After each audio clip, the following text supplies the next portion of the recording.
Yo, dudes, Oren here. It is time. It is freaking time. Detroit Lions playoff game at Ford Field. We are just minutes away. And yeah, seconds away, minutes away. Ford Field looks lit right now. I'm watching it on Peacock, and it's looking very electric in there, almost like concert, like Christmas with blue lights at Ford Field. Huge banner of like the newish logo. Everything's getting pumped up. National media is talking about like the Rams and everything. They haven't learned their lesson yet with the Detroit Lions. I think some people are going to be shocked tonight. This is going to be huge. So, yes, the Packers clobbered the Cowboys today. So that means if the Lions win, they'll get another home playoff game against either Philadelphia or Bucks. So we'll see what happens. So Packers deserve their day today. But this moment is about Lions and Rams on this stream. And we're going to get there.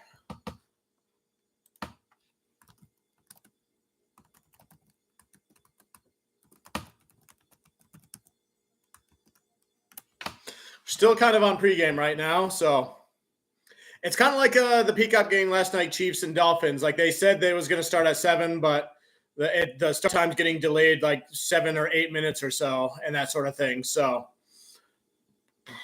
a lot of technical stuff, people talking about this or that with the Peacock staff and crew. And I was talking about it because I knew this game would be on NBC Peacock as well. And, I want to make sure the broadcast does their jobs properly. So we all do with everything. And if not, then maybe NBC needs to reassess some things with that because, this is a big moneymaker for them. You want to make sure you get it right and have as many positive reviews as you can. So, yeah, I'm in too good of a mood, Elia. You want to troll, then go ahead. But, yeah, you're not going to break me tonight. Tonight is going to be great. Still gone pregame right now, though. Just trying to get everything kind of set up, finalized here. Everybody was talking about hyping up the Packers over the Lions like at the last game last season, and then the Lions wound up winning that game, and then same thing with the Lions and Chiefs, and look what happened in that game. So I'm just saying the Rams are getting ready to come out. We'll see how the crowd reacts to Matthew Stafford.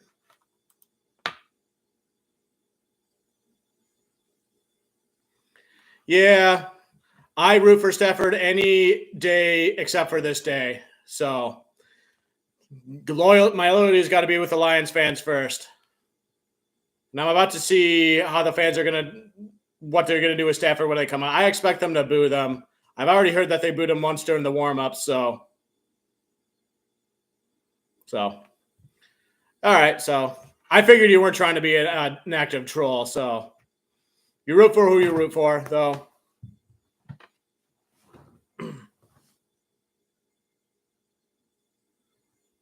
It's booze.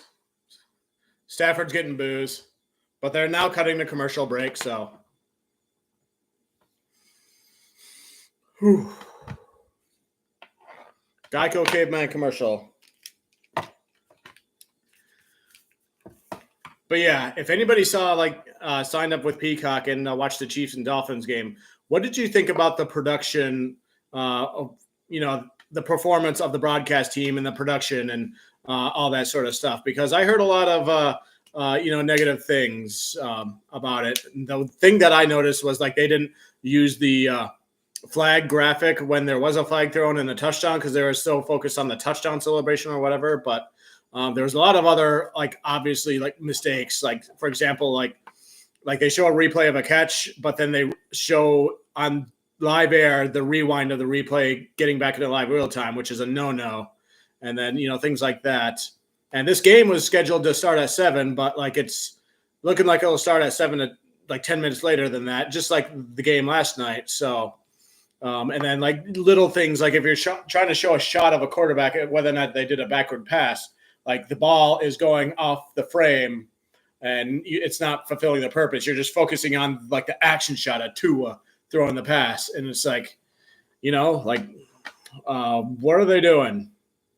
So NBC may need to reassess the quality of the product they put out, especially if they spent, 10 million or 10 billion or whatever on getting this on Peacock. So just my opinion there. Like, I shared a link to a video that alerted me to this stuff in a community post. So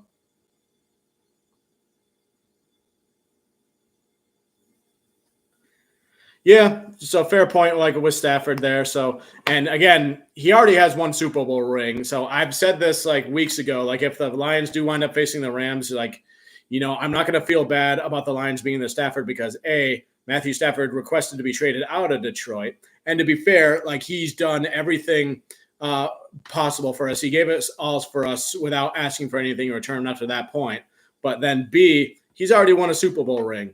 Jared Goff still has to get a Super Bowl ring. He's been to one, but he hasn't won one, as well as several other of these, players and staff members. So, I'm thinking it's time. And my personal goal for the Lions this year, I've been saying, win the NFC North and win at least one playoff game. I may have to add another goal to that, depending on how things shape up in the playoffs. So here we go. The Lions are taking the field. And it's looking electric. It's like blue Christmas lights.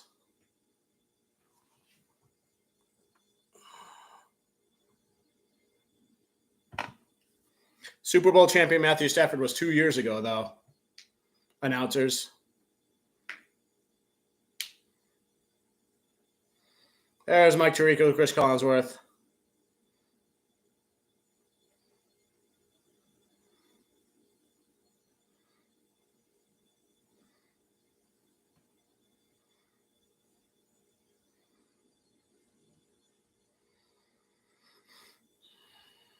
Only 5 starters left from the 2 years ago. Hey, Fluffy Bear, good to see you back. Just about to get started here, so.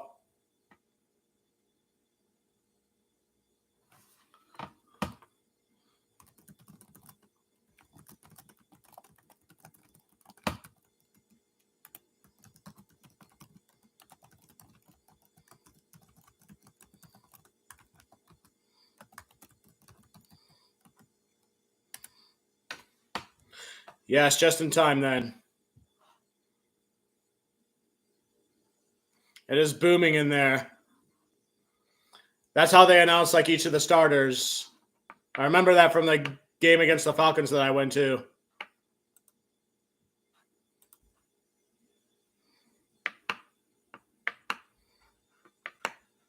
I'm checking MLive for any like updates about this game, like injury reports, stuff like that.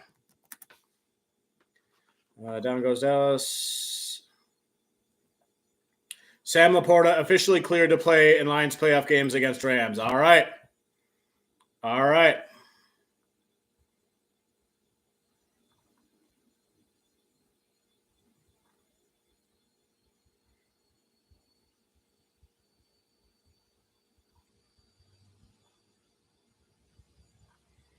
I'm reading the article right now. It's all about Laporta. Lost backup tight end James Mitchell. I know that. Lions have also made safety Tracy Roster and edge rusher Charles Harris healthy scratches. Okay.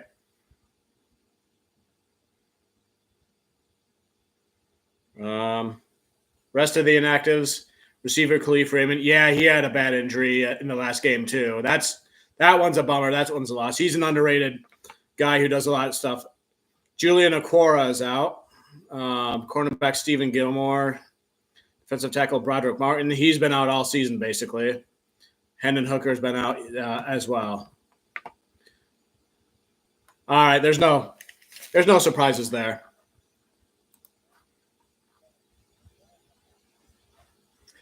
All right, just wanted to double check that. But I think I'm as ready as I can be for this game. I know the Rams have a good running attack. They have a couple of good linemen up here. It appears they have a couple of good linemen on the right side of the ball. And then definitely probably helps their running back that they got really good. The Lions have one of the best rushing defenses, though, in the league. So that might cancel things out there. So, and then, of course, Cooper Kupp, Puka Nacua, out there. They could do damage, but, Lions defensive players like Ifeatu Melifonwu has been playing really well recently. Brian Branch has been consistently well all year. And, and then Lions linebackers are really good this year too. So everybody's doing something to contribute. So, and then I know the Rams got Aaron Donald, but the Lions got Taylor Decker and Penei Sewell that should be able to cancel that out. And then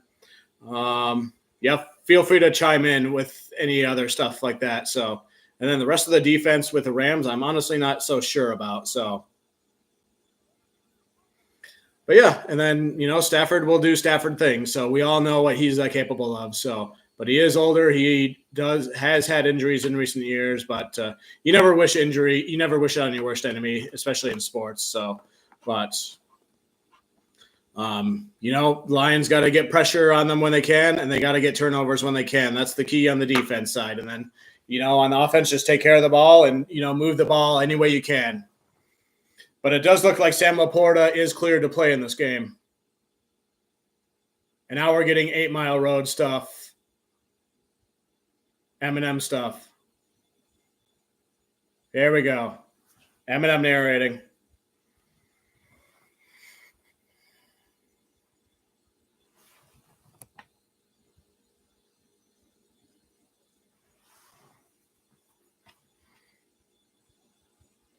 Eminem setting the tone.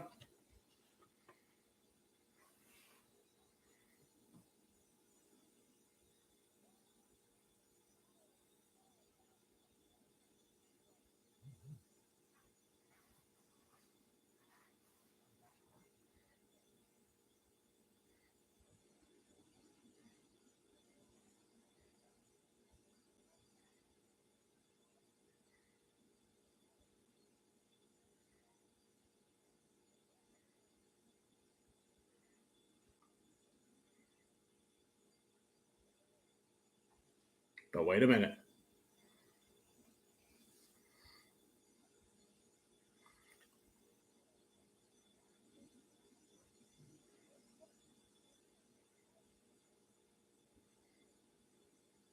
This Eminem narrative is awesome. Goff, Dan Campbell. Waiting for this night for 30 years. The fittest is. Ah.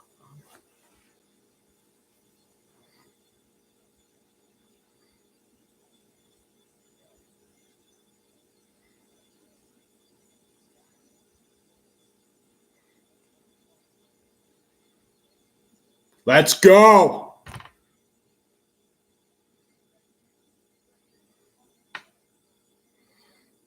The top of the Ford Field building looks super blue in the night.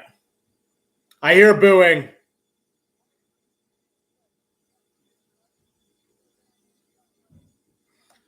Looks like it's 7:14 right now.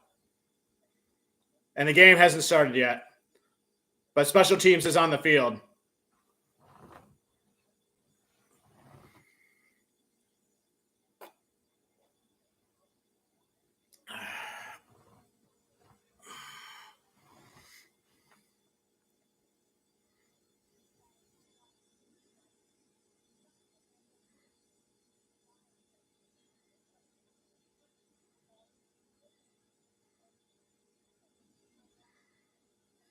Yeah, for those of you who don't know, Kelly Stafford was denied a discount price for a suite. So I don't know where they're sitting, or maybe they got a suite, but at full price. She said she felt like she was slighted. I think that was the word that was used, but you got to know what to expect here,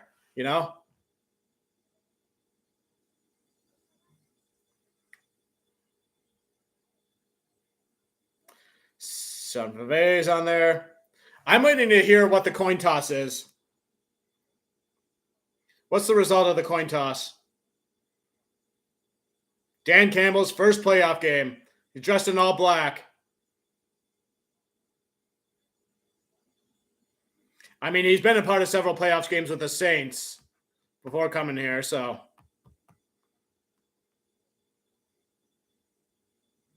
Three-quarters full an hour before the game, they say.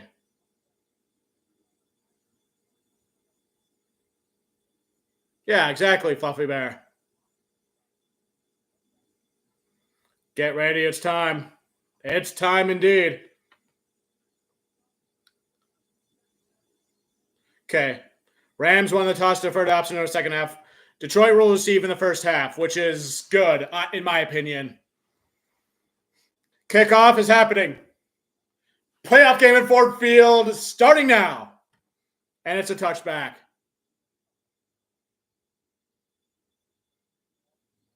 Announcing the offense for Lions. Jameson Williamson, St. Brown. I see Sam Laporta on the field. He's playing, just like I said.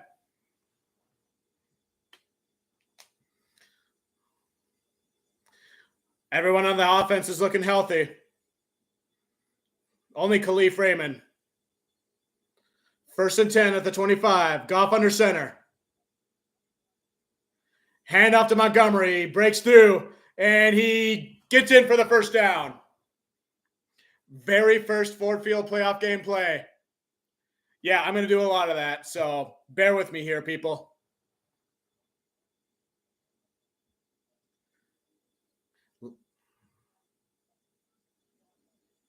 Nice block by Laporta there. Every single player on the Lions offense has the ability to do something to have a huge impact on the Lions offense. You get what I mean. Goff pass, complete to St. Brown. No, Jameson Williams. So he stumbles, but it gets about 5 yards.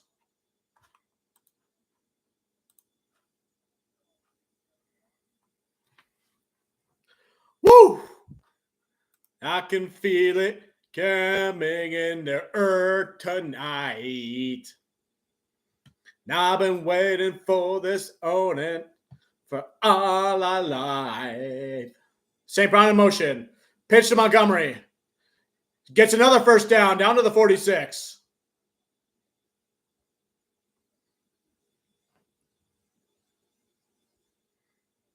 Kobe Turner, I forgot about him. He's good. Nose tackle. I think I remember him from the draft. Kobe Durant.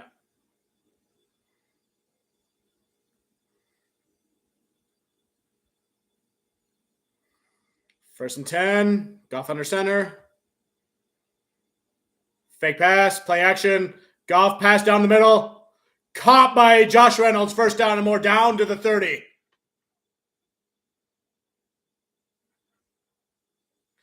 Reynolds is another former Ram too. So everybody talks about, Goff, but Josh Reynolds.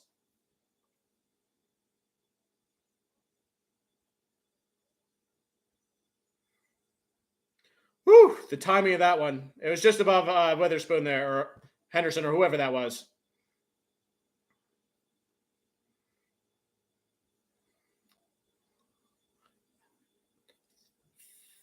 Reload, Goff. Reload. Goff hands off to Montgomery again. He's getting 5-ish yards there. Got 6 there. One other thing that makes the Lions offense dangerous, even though they have good wide receivers and catch the ball, a lot of those wide receivers are really good at blocking too, which really opens things up for the running backs to get, chunk yards and big yards plays and all that stuff.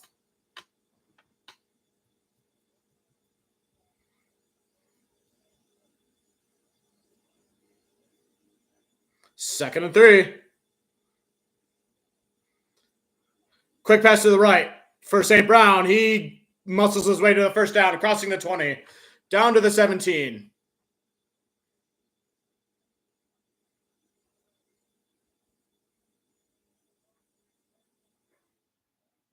Everything's good so far.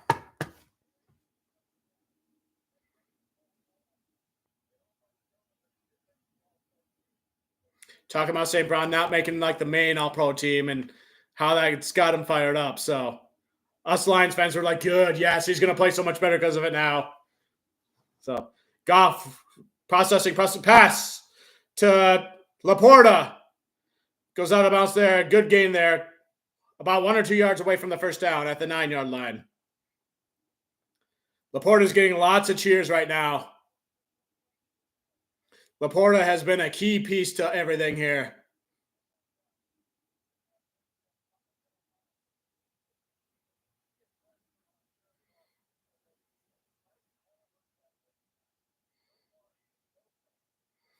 So far, no pressure on Jared Goff, which is good. St. Brown in motion, fake pitch, quick pass over there to Reynolds, down to the 2-yard line. It's 1st and goal now. Whew.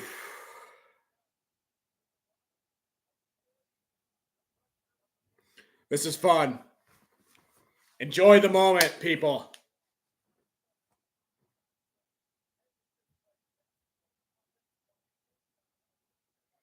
Yeah, Fluffy Bear and I talked about that beast. We kind of ended it early. It's like, yeah, we kind of know where this is going. Hand off to Montgomery. Did he get in?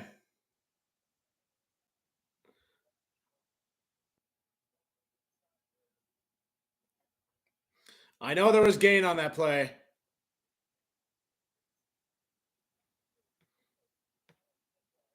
They are marching indeed.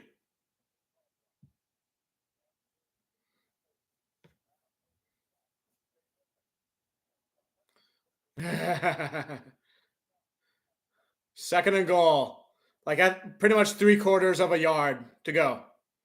Hand off to Montgomery again. He's in. Touchdown, Lions.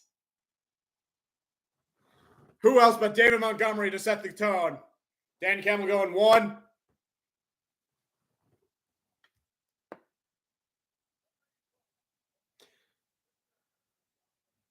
Yeah, I'm watching this on Peacock. And like I said, it's much farther ahead than like NFL Plus or D Stream for me anyway. So no complaints about it so far in this game. And I did have criticisms about it before.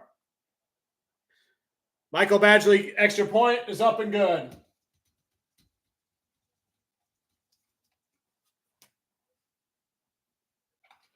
Last Lions player to score a touchdown was Reggie Bush. The first touchdown and a Ford Field playoff game just happened. It was David Montgomery taking a bow for the camera. Whew. That is a good start. That's a good tone setter right there. Not enough people talk about David Montgomery, but he is a key cog in the Lions machine here on offense. So the games that he was out, the Lions did have more, struggles and that sort of thing. Like think back to the what was it? The Falcons game, then the Bucs game, and then whichever game was in between that. Although, the Lions offense was like fine for a lot of it, but relying on developing Gibbs and then as well as a lot of passing stuff like there. But David Montgomery, it's good with him and all that. So indeed, beast, indeed. Love it.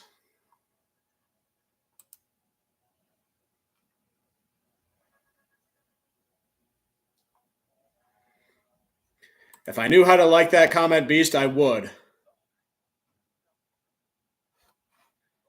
You get the idea. Whew.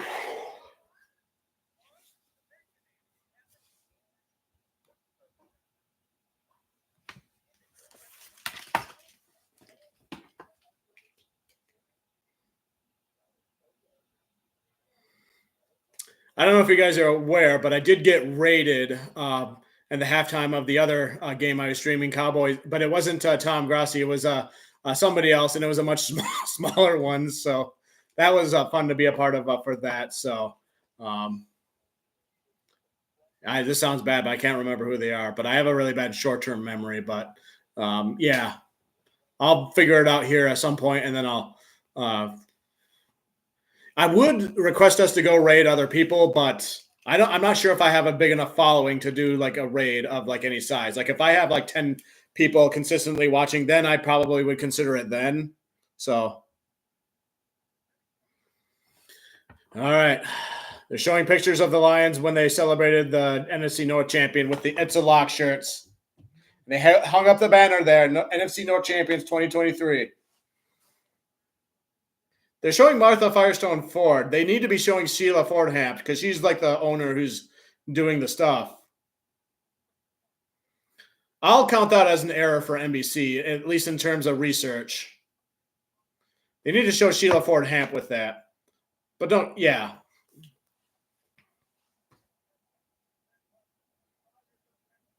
No, I don't watch many online series at this time. I might in the future. I used to a lot, but a lot of my watching stuff, and the fans are booing Stafford on cue. They're booing him as he's going into the huddle. They're making it loud as he goes in the huddle, which is what Alex Anzalone said to do. And I made sure to remind Lions people in my short to do that. So they're getting loud. The Stafford is under center, 1st and 10 at the 25-yard line. Handoff to Kyren Williams. He gains about 5 yards there. Taken down by Anzalone and Pascal.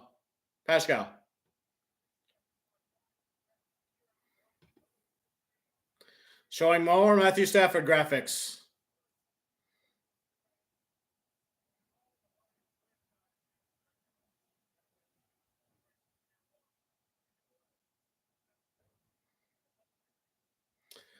Second and 5.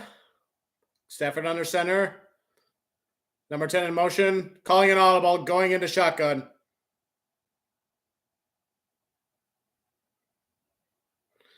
Passing, processing. Quick pass down the middle.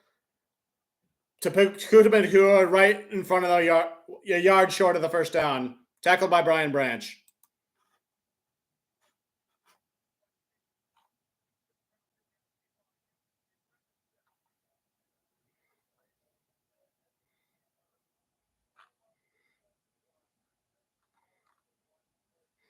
So Kyren Williams is number 23. Puka Nacua is number 17.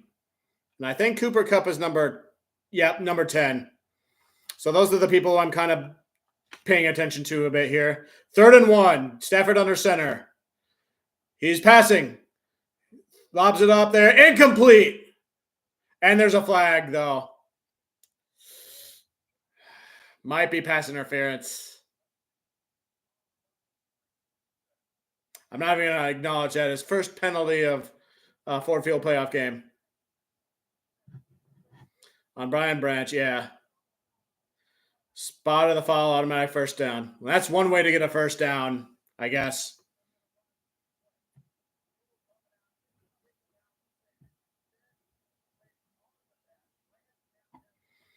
Make a reference to the first flag. It's a tough one to do, I'd say. Anyway, 1st and 10 at the 43. Stafford under center.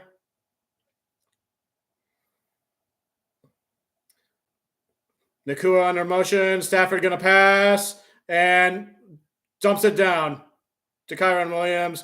Stopped in front of the first down at the 51. That's a 9-yard game, though. Announcing Rams offense. 23. Puka Nacua 17. Cooper Kupp's 10. Do whatever you got to do, Beast. I kind of want to be quiet and focused on this game as well, too. But at the same time, I know I'm doing a stream. So I feel like I need to talk a little bit, you know. Anyway, 2nd and 1 at the 48. They need to get to the 47. Stafford under center. Handoff to Kyren Williams. And he gets the first down. Down to the 44. 43.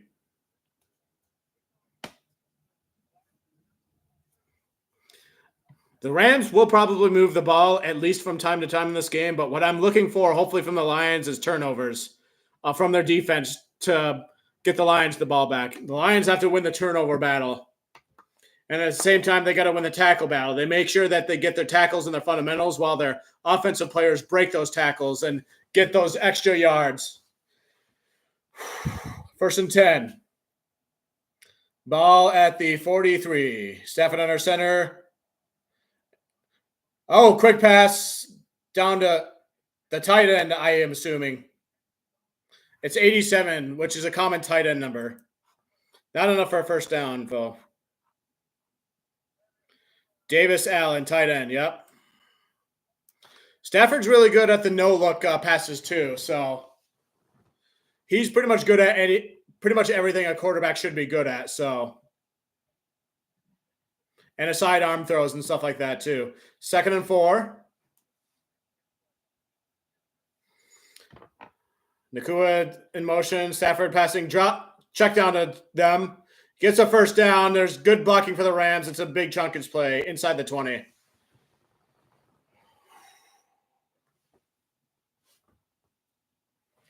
I also have a blue cupcake in honor for this, too.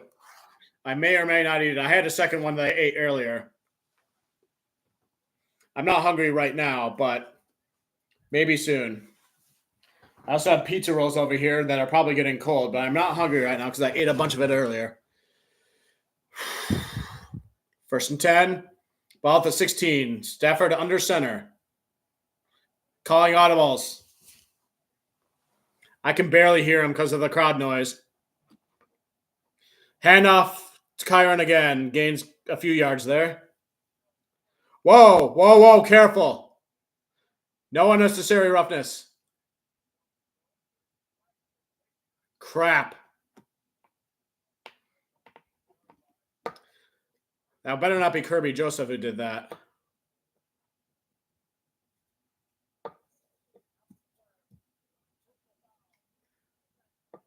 Damn it. Play off the... Yep.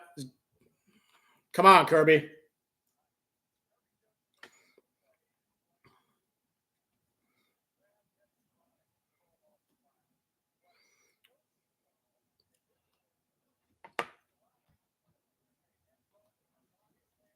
He's trying to defend his teammate there.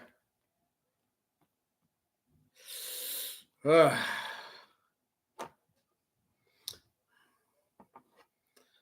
So 1st and goal for the Rams at the 6-yard line.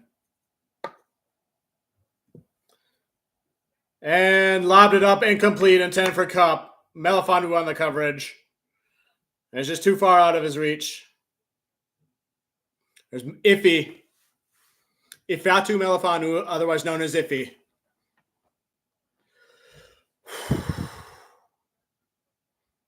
It is getting hot in here. I've had the heat on all day in this apartment because of how cold it was today for me where I'm living.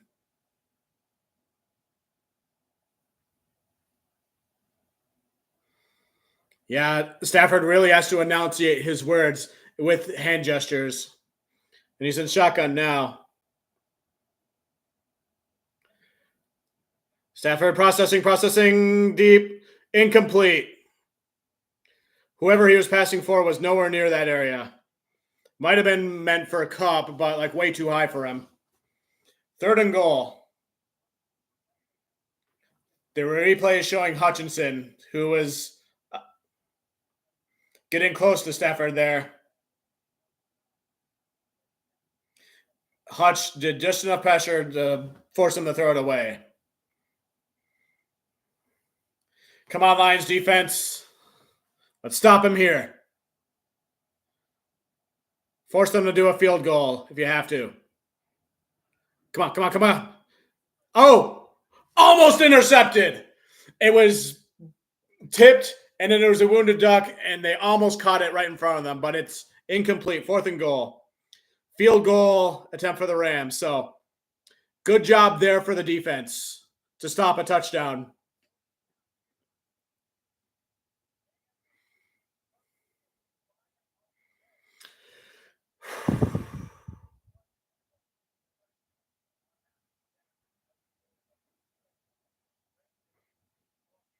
That's a good job for the Lions.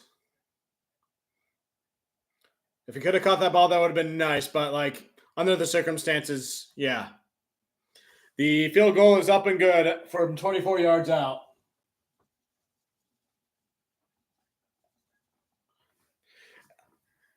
It's not a bad start for the Lions defense, all things considered, in my opinion.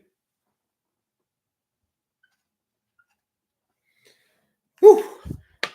The first time the Lions were on a defensive drive at a Ford Field playoff game, and they held them to a field goal. I'm just content that they prevented them from a touchdown this time, We're at a pace where, if the current pace right now is the Lions will score touchdowns for the rest of their drives, while the Rams will score field goals for the rest of the drives. So that would be a ratio I would be content with, because obviously that would mean the Lions would win the game. I'll be right back. I'm going to go get myself a water and not a Coke.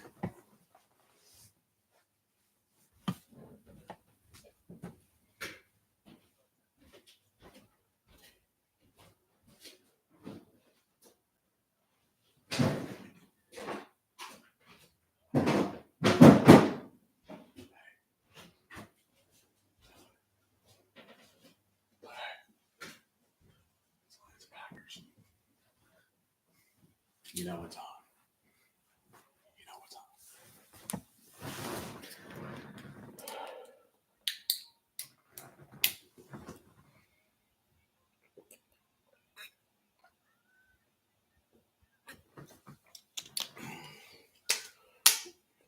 I just chalk it up to the fact that the Rams are a West Coast offense, I suppose. I don't know if any of you guys watch any Agar, who does the TikToks or the YouTubes or the Instagrams of like the NFL room meetings. It's kind of similar to Tom Grossi stuff, but kind of different. But before Arthur Smith was fired, she'd make fun of him like all the time. Like why would you do this and that and this? And Arthur Smith's, her character, Arthur Smith's answer was always some version of, because they would be expecting that obvious play. So I do the unexpected dumb move. And that was like his catchphrase. But they're expecting that while wearing a mustache. So, yes, agreed, Beast. We just got to keep it up. I am trying to be as superstitious as I can with everything right now. Baseball's the team. Major League Baseball is the sport I associate with a lot of superstitions. But I know football at all levels has it too. So, because I really want the Lions to win a playoff game really badly. So I have a new goal too, kind of involving the Packers, but I'll save that for another day. You probably heard me say it on the previous stream, but Elia, if you're still here, how come you weren't in my stream when I was doing the Packers? Because you seemed like you were rooting for the Packers a bit too. You should have watched me on that stream there. Or were you and I just forgot? I don't know. Anyway, 1st and 10 for the Lions. Goff, going to pass, process, dumps it off to Gibbs to the side. Gains a couple yards there toward the sideline.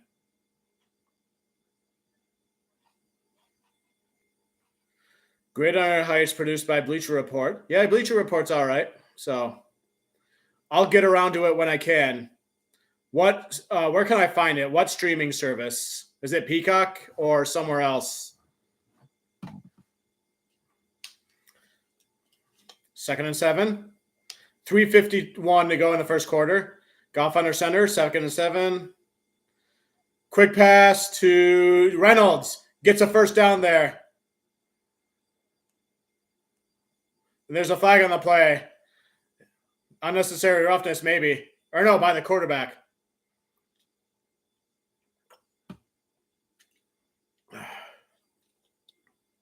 Roughing the passer. 31. 15-yard penalty, automatic first down. We'll take it. Yeah.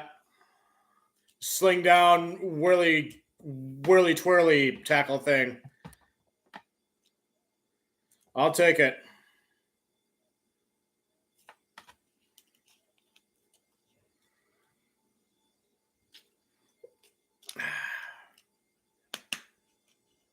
Yep, they'll settle in. And then the Other teams will adjust, kind of like what the Packers did, starting the run at first, then adjust to the play action pass.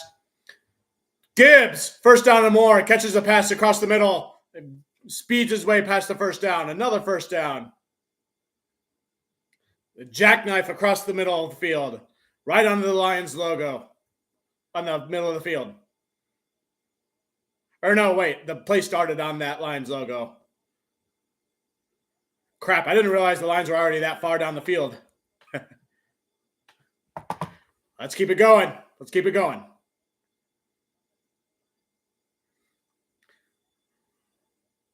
First and 10. Laporta in motion. They pitch it to Gibbs. Going up the middle with it. Gains 3 yards there, but there's a flag from the backfield.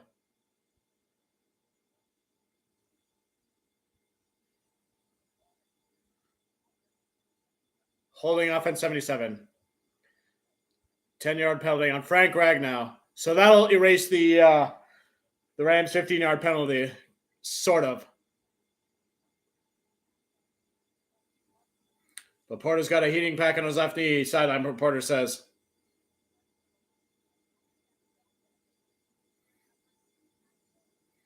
He's got Nike cleats on, white. They're showing Laporta's feet. Wait.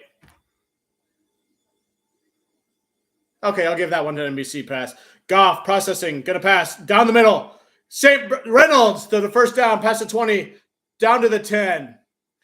Josh Reynolds. He's the guy so far.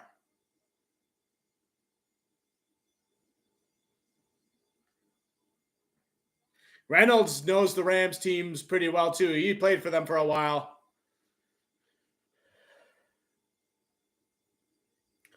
He's dependable.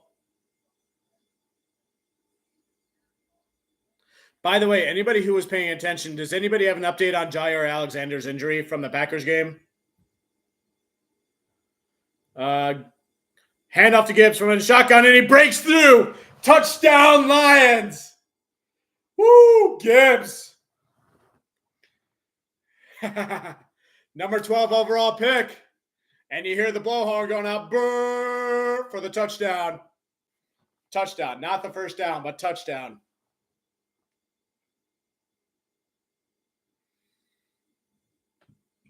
Campbell giving the the high fives. Let's go. Let's go. That was a good play. Like Goff was in shotgun, so you didn't think they'd run it. Then they just hand it off. Gibbs, he fakes the hand up to the side, and Gibbs just takes off in the middle and goes untackled into the end zone.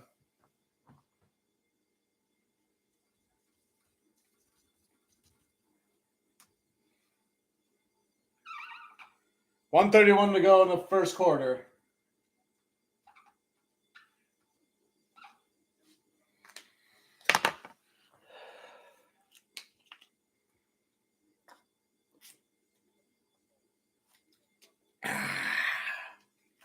How we doing?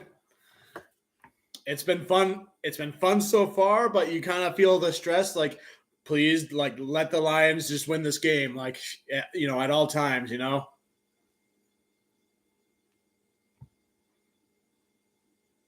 That's what I was trying to imply a few seconds ago, you know. Both teams want to, you know, do their best against their former team, you know. And they, like, know the Rams better than probably a lot of the other teams, although, you know, the rest of the team, although everybody's watched film on them, do their diligence like any of the other teams, you know. But, you know, aside from all that, you know, Reynolds, highly underrated. You know, we talk about St. Brown and Laporta all the time and Gibbs and those guys, but, you know, Montgomery's doing a lot of good stuff. Reynolds steps up, you know, when you least expect it, but he's, you know, really clutch on that. It's kind of like in Major League Baseball if you have like that playoff team and you have that pinch hitter that you can always like rely on to pinch hit and then give you that clutch hit, you know.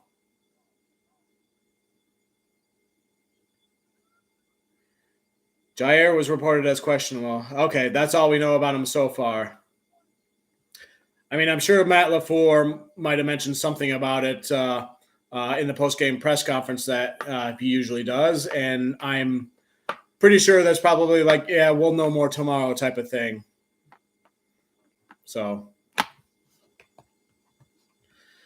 but yeah, just Jair Alexander, just like a lot of interesting things happening with him like the last few weeks. So, but because of him, I now know how a coin toss properly works now with the defer stuff. So, oh man.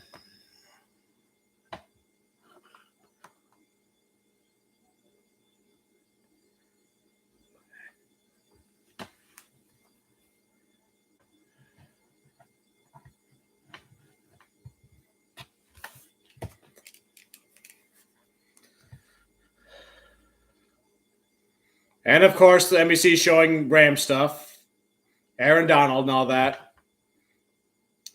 LA has the much larger city population, so you'd think they'd want to do ratings with them. But what they don't realize is that LA is a basketball town. Because there was a lot of running jokes when the Rams won the Super Bowl that, like, oh, nobody in Los Angeles is, paying much attention to it. So, but everyone in Detroit's paying attention to the Lions. Benito Jones is in. Hutch is in. Cam Sutton. Brian Branch. Mel Fonwu. Kindle Vildor's in.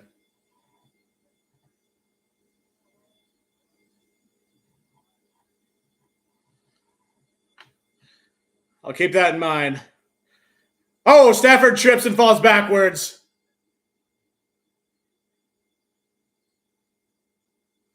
Touched by Hutch. So is that technically a sack for Hutch? Whew. Oh, it looked like he tripped over Kyron's feet. No, he tripped over his own feet. Remember, this turf on Ford Field is different this year than it had been in years past. The higher-ups went out of their way to replace it to make it healthier for the Lions and other players for injuries. Kyron Williams gets about 3 yards on that run there. So Stafford might not be used to the way the turf is now. Goff is plugged in with I assume his quarterback coach, talking about stuff.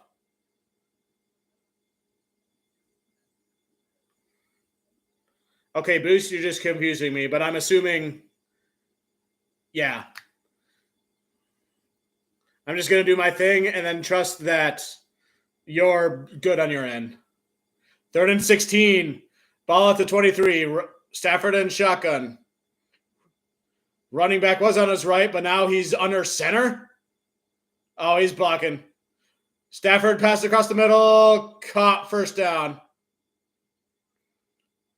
Demarcus Robertson on the catch. Someone was about to get Stafford, but he tripped. But that's the end of the first quarter.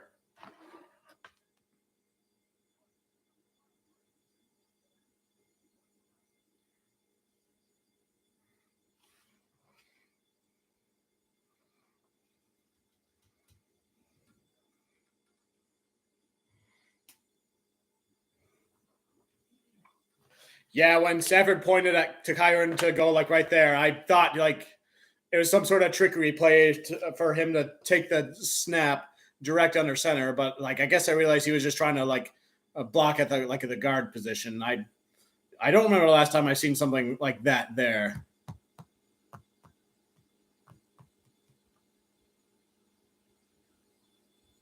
I didn't even know like running backs could line up like right in that spot, like in the middle of the offensive line. Someone correct me if I'm wrong there. Snowy NFL? I honestly don't know. I am just hoping that we win. Whether if it has to be a nail biter, so be it. If we can blow them out, that would be good too. But, I'm just hoping for a win. So I'm choosing to be very careful with my words because I'm superstitious about this. And it's kind of like I have to fight with like voicing every single belief because I'm like, I feel like the universe is just watching me right now and looking for any excuse based on what I say to make it so that the Lions don't win this game. And I don't want that to happen because I want the Lions to win this game. I've said this whole season, my 2 goals for the Lions for this season is, to win the NFC North and then to win a playoff game, win this playoff game. So, but obviously the Lions have the goal to win the Super Bowl. So, and I have faith that the Lions can win the Super Bowl. But yeah, I just want to see the Lions win. Let's just say that, because even the winning the North is a lifetime experience for a lot of us Lions fans. Winning a playoff game will be a once in a lifetime experience for us Lions fans. That's already a lot of milestones. But even like every playoff game they win from here on will be a milestone for us fans. So. Yep, I just learned that from the previous play, Fluffy Bear. We're so focused on the Kyron Williams and the Cooper Kupps and Puka Nacua that I forget about him. He's kind of like the Josh Reynolds of the Rams, I guess.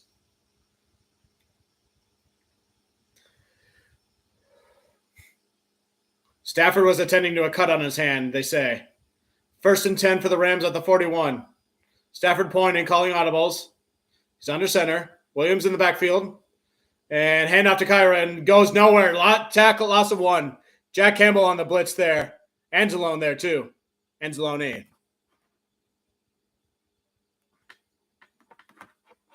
Good to know, Fluffy Bear. Good to know.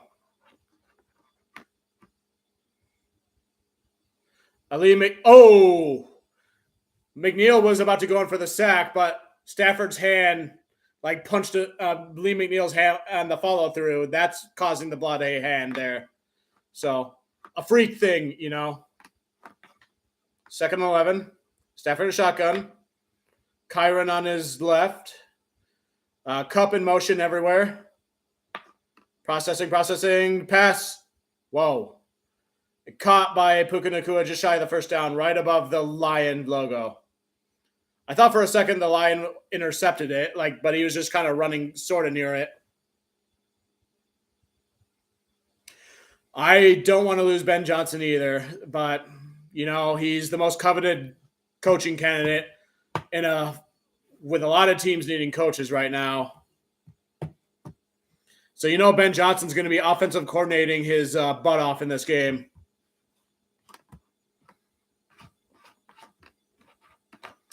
All right, 3rd and 1. Ball at the 50. Right on top of the Lions logo. Stafford in shotgun takes the snap. He's going deep with it. Oh, Makua's wide open. He catches it, and he gets in. Touchdown, Rams. Damn it.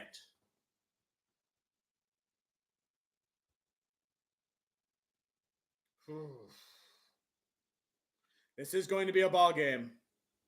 No doubt about it.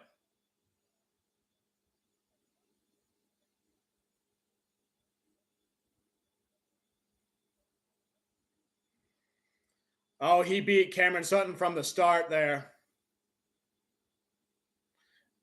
And then CD Deuce missed the tackle on him. Kind of out-juked him a bit there. I'm hoping CD Deuce isn't too rusty. Bad hold and snap, but it's still...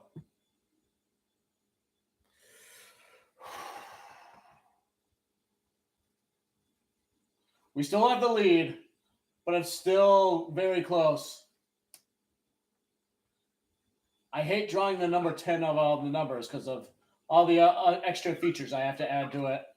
Make sure the 1 doesn't look like a lowercase L. Make sure the 0 doesn't look like an O. Because they're different things. How, bro, what? What do you mean, Snowy? How are we not going to lose Ben Johnson? I hear he's requesting $15 million a year to be the head coach job somewhere. So, if you're Lions, you'd basically have to fire Dan Campbell and promote Ben Johnson the head coach for that price. But that ain't gonna happen.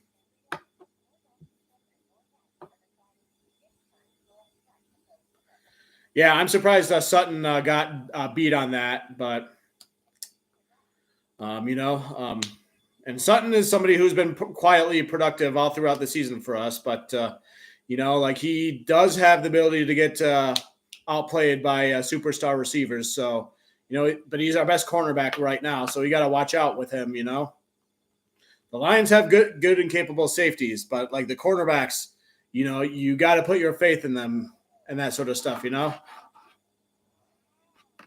I'm also surprised that CD Deuce didn't make that tackle there too.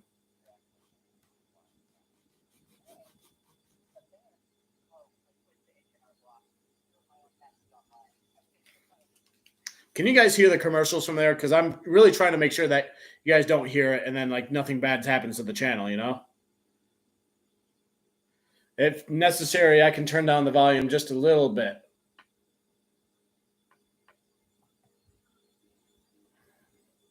Oops. Oh, crap. I accidentally turned off my thing. Luckily, I'm on commercial break still. But the good news is the Lions get the ball back, and we'll be able to eat some clock and hopefully score another touchdown.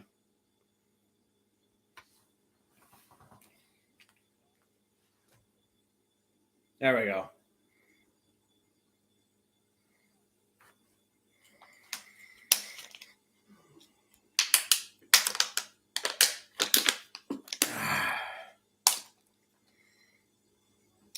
Woo, woo, woo. Stafford wearing his mouth guard, even on the sidelines. And another touchback.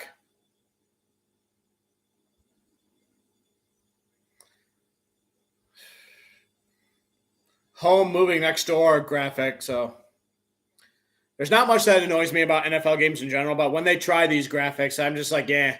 But I kind of get it because you're giving your graphics team a reason to earn their paychecks. By the way, if you're just joining us, help me watch for any production broadcasting errors that NBC makes because I'm trying to make a point with there. Meanwhile, Montgomery rushes for a first down. Good 11 yards there. As far as commercials go, that's good. That's good to know. Because I don't want to get in trouble with anything with YouTube because they can hear commercials and that sort of thing.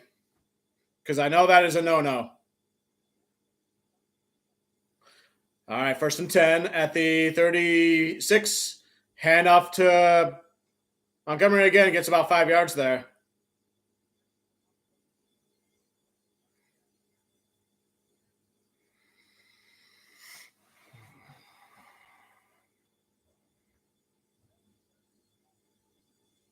Ernest Jones having an impact for the Rams.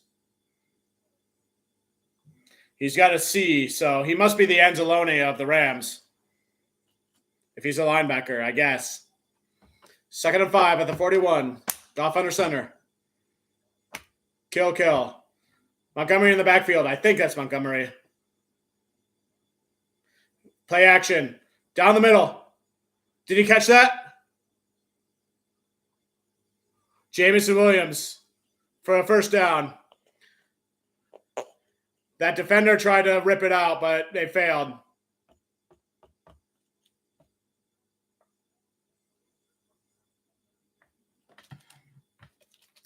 Yeah, and I'm not talking about like what they just did with the house and anything, but like the timing with the flag penalty on the graphic scoreboard thing. Lobs it off to St. Brown and completes out of bounds. Like the frames, making sure they get the proper frame for when they're showing replays, and then basically any mistakes that they did last night with the Chiefs and Dolphins game. I posted that YouTube video to kind of illustrate my point. So Kobe Turner nose tackle there highlighting. 2nd and 10 they're on the Lions logo. They're on the head of it. Goff passing. Caught. Reynolds has a 5-yard gain-ish, but he got hit hard there. I'm surprised no roughing the passer penalty there. It's 3rd down, though. 3rd and 5. Ooh. Reynolds' helmet hit the shoulder pad of that other guy.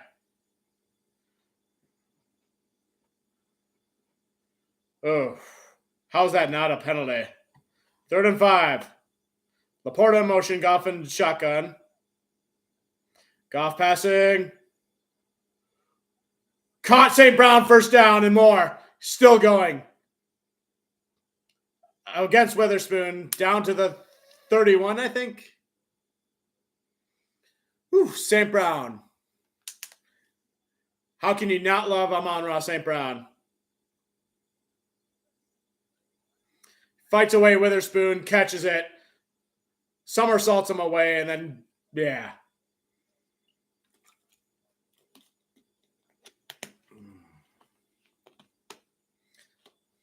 Dump off to Gibbs.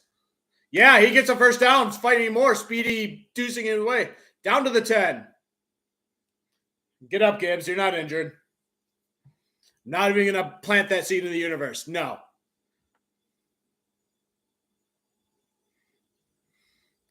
There's a check down to Gibbs, and he dukes out one guy, dukes out a second guy, gets the first down, runs into a third guy before it's like way too long there.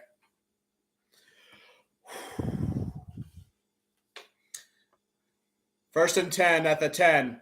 The first down marker is at the half-yard line. Someone jumped off sides there. Aaron Donald looks like lined up against Taylor Decker.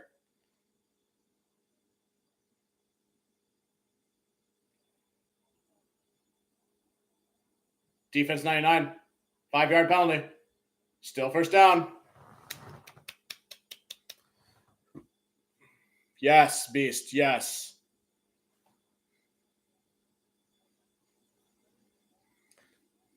St. Brown, a rightful all-pro wide receiver.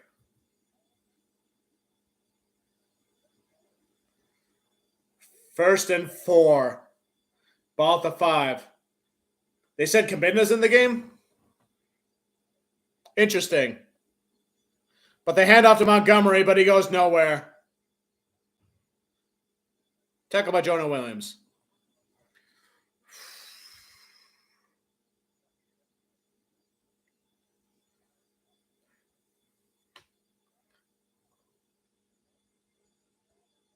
I know what you meant. Contested catches.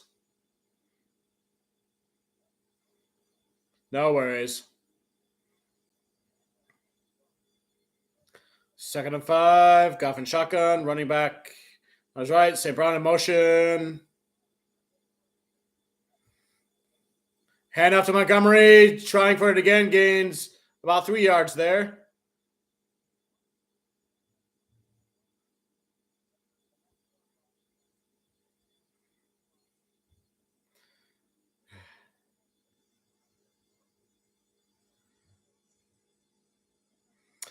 The Lions have yet to do have a 4th down situation where they go for it on 4th down.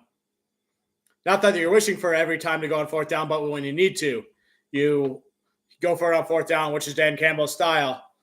Aggressiveness, showing trust in his offense. 3rd and 3, though. Hand off to Montgomery. He gains a couple of yards, but he's yards short, so to speak.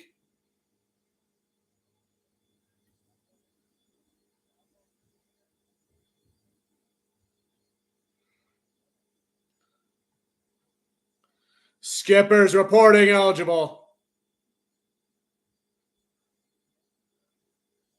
Yep. And they're going for it on 4th down. It almost kind of brings me PTSD with that sort of stuff. Whoa. They're switching it out now. 4th and 1. Goff going for the pass. Caught by Laporta, touchdown! No flags. No flags.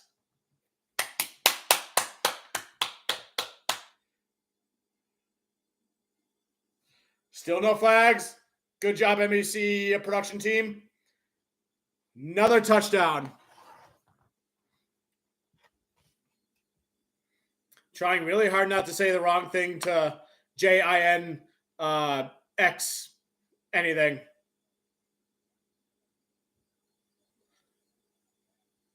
Indeed, Fluffy Bear. Indeed.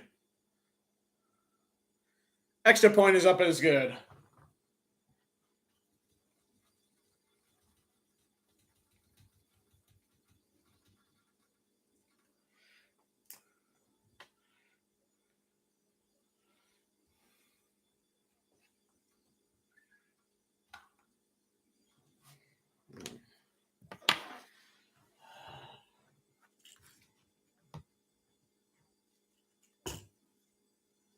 My dad texted me. Hang on a second. Did you guys know my Android track phone case is? This is what it looks like.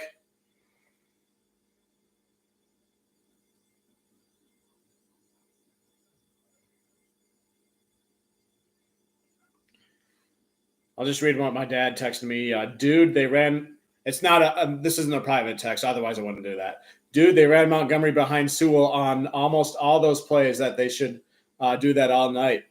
Yeah, indeed. Sewell's the top tackle in the league, so I'd agree with you there, Dad. Like when I was live streaming the Cowboys game against the Lions, which I realized I accidentally labeled as against the Saints game. My dad kept saying they should just keep running it to Montgomery and all that. And sure enough, on that one drive in the third quarter, they gave it to Montgomery for the majority of the time, and they scored on a touchdown on that. And they were in the game at that point for that. So, but yeah, use your best players, when you can, as often as you can. So, whew.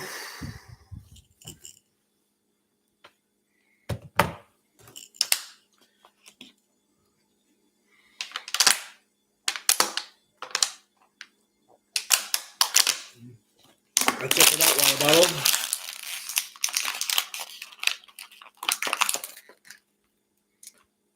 He shoots, he scores.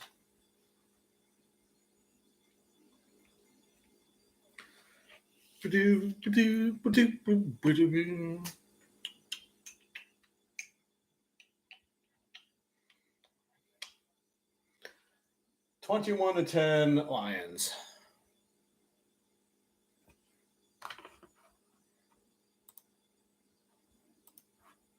I feel like I'm roasting right now, but I know if I turn off the heat that it's just probably going to get super cold in here because it's been super cold outside. Plus, I'm too superstitious for that.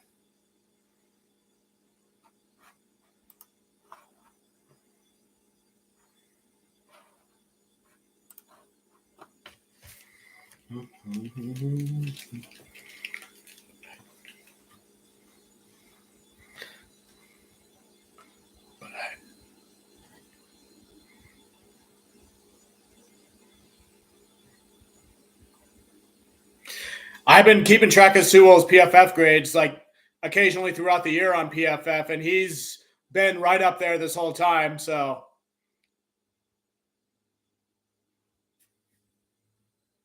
the Stafford cut is in the knuckle area. They're trying to stop the bleeding and all that. He has no bandages on it. Or yeah, he does. I see it now. First and 10 for the Rams at the 25. It was a touchback, probably. So Stafford and shotgun. There's a lot of Lions offensive players who are top graded on PFF. So complete to Puka Nacua, first down and more, down to the 40. He's still not down. There he goes. CD Deuce brings him down.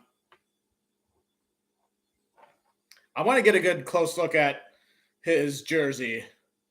What does it say on there? Does it actually say Deuce on there?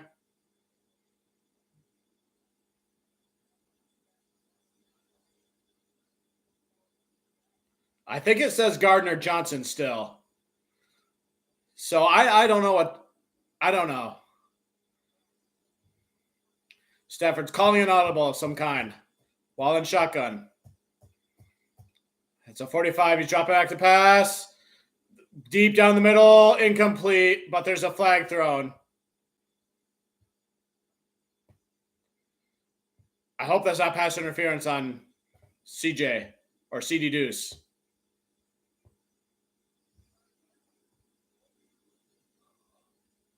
Holding defense number 2. It is.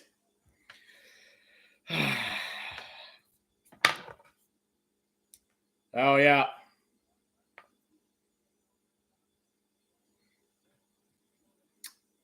His jersey still says Gardner Johnson, so.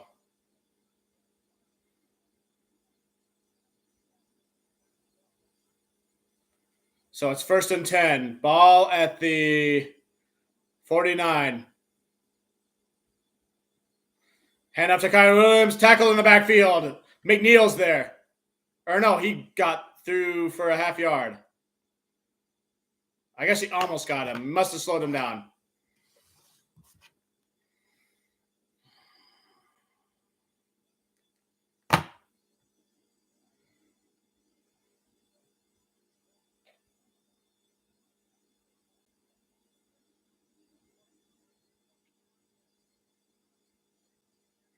Giving the Lions credit where credit's due. 3rd best in stopping the run. Knockout and going. Cup in motion. Stafford processing. Down the middle. Caught. About 5 yards there. Ben Skoranek, number 18. 3rd down, so you'll see the 3 signs. I tried to get one of those 3 signs when I was at the game, but apparently they hand them out to Lions in certain sections of the stands, and then they give them back. That's what customer service told me, or their employees or whoever.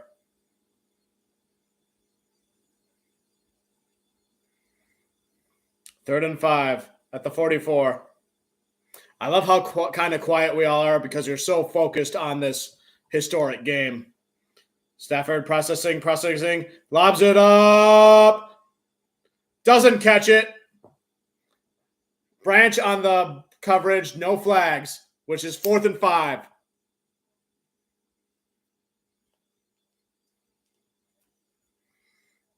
I don't think you go for it on 4th and 5 at the middle of the field. If you're Dan Campbell, I wouldn't be surprised, but any other coach. I think most of Dan Campbell's opposing coaches like to go for it more on 4th down to try to, say, oh, you do that? Well, we can do that too. Yep, they're going for it. And then it causes them to make the more mistakes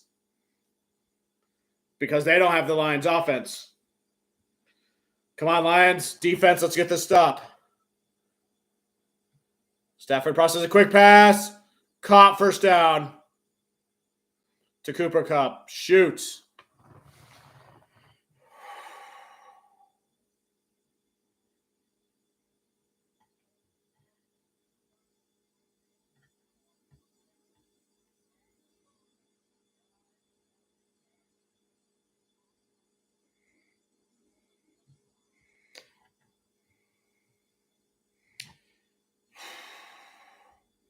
First and 10 at the 38.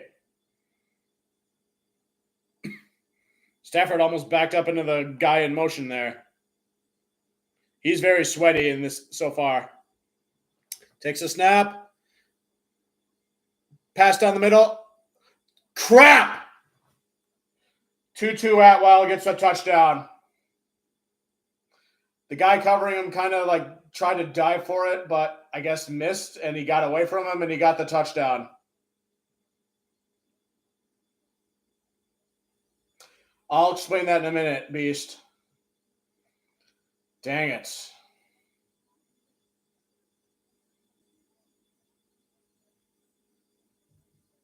Is that Vildor? Where's the safety help there?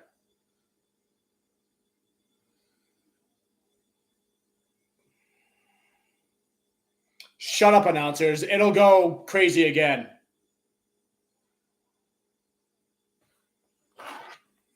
Extra point just barely made it and was good. Yeah, you're the same announcers who said the Lions deserve an asterisk after the Chiefs win, so doesn't matter to me what you think. We'll win and you'll still find a way to cry about it.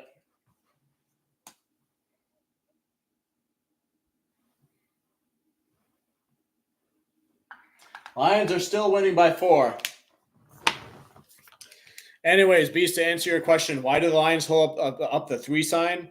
It's They do it like in the sections where each of the goalposts are. It's 3 for third down because if it's third down while the Lions are on defense, that's when they're supposed to make the noise, and that's when they hold up the signs to go 3, 3, 3, 3, 3. So another way to kind of distract the offense, so to speak. Think about like in a college basketball game or any type of big basketball game, like when someone's shooting a free throw and then like the fans of the opposing team who are in the vision are just like holding up all sorts of like crazy stuff there. So it's similar concept to that, except the Lion style there is the 3 for, because it's third down. So you see them when it's third down. You might even see them too when it's on a fourth down too, because that's another important stop. But I honestly don't remember when that was the case, but I'll watch for that if there's a fourth down. I should have been watching for that time, but I don't think they showed it.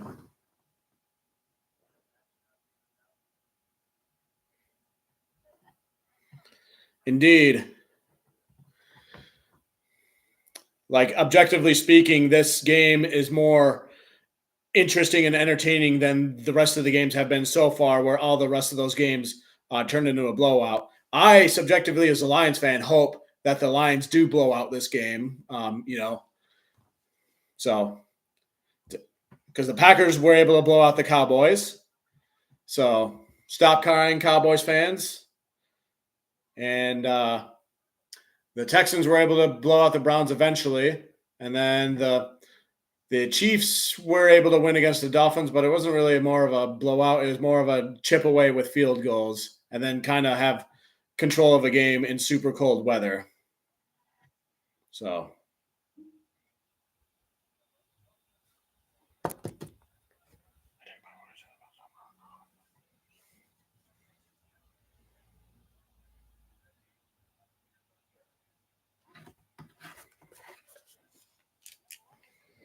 I kind of have to go to the bathroom, but we're back from commercial break. But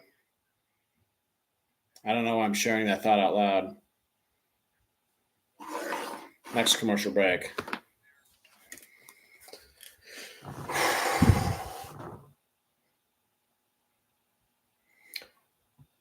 Stafford's 189 yards, Goff's 161 yards. Stafford's been sacked once before. But Goff has 14 for 15 on pass attempts, while Stafford's 11 for 15.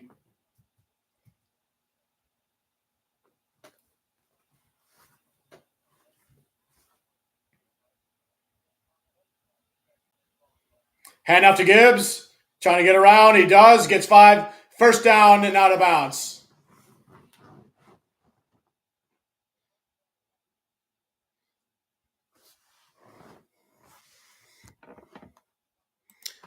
I want to look at the team stats real quick. I'm curious about time of possession. The Lions are winning time of possession 14:37 to 11:21 so far.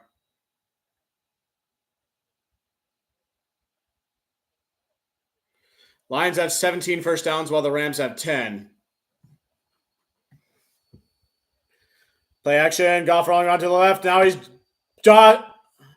backwards pass. Oh, crap. Aaron Donald blew up that play that time. Dang it.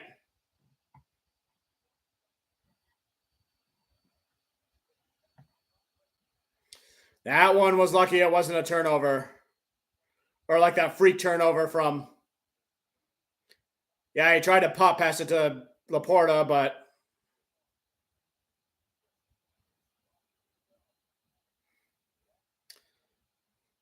Aaron Donald got good on that one. I blame that one on the O-line, but moving on. 2nd and 25. They should be able to make up ground, though. The announcers are so biased for the Rams. I don't like it. Screen pass to Gibbs. Fights for about 7 yards there, crossing the 30. Clock is at 2:21 and counting. Almost at the 2-minute warning. Shut up, announcers.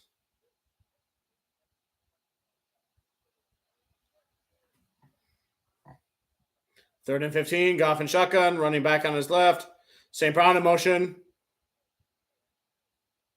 And it's a 2-minute warning. Now I'm going to go to the bathroom. I'll be content for a field goal to halftime or whatever. Lions can eat the clock on this drive, I guess. I'll be right back.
Oh, I'm back.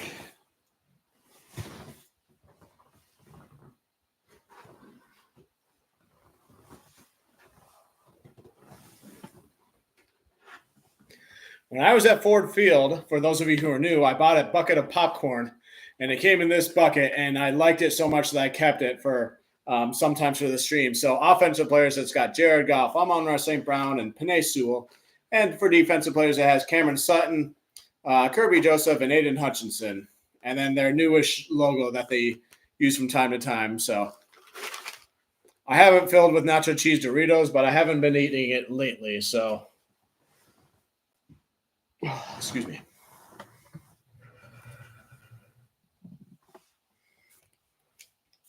No, I go for the O.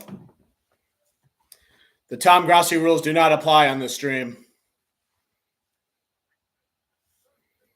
3rd and 15. Goff pass. Caught. St. Brown first down. Whew, I knew they'd make up for that. And no flags.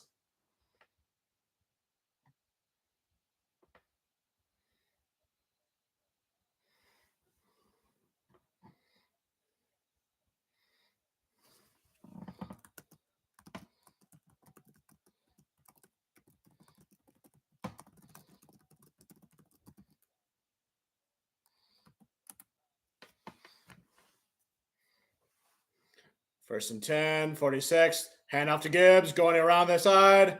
Gains about a yard, goes out of bounds. Clock stops at 148.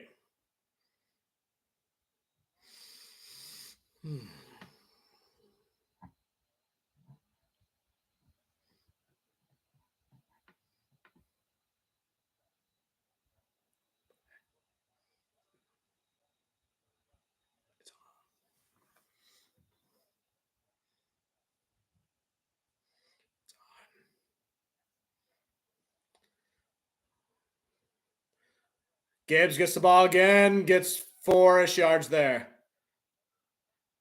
Like 3 or 4 Rams people on the tackle. Jonah Jackson helps him up. Rams 5-man front to get one-on-ones. Stunts and loops.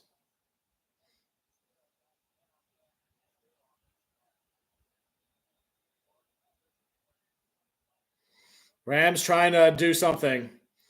Goff processing. Gets rid of the ball. Oh, incomplete. So now it's 4th and 5. Ugh.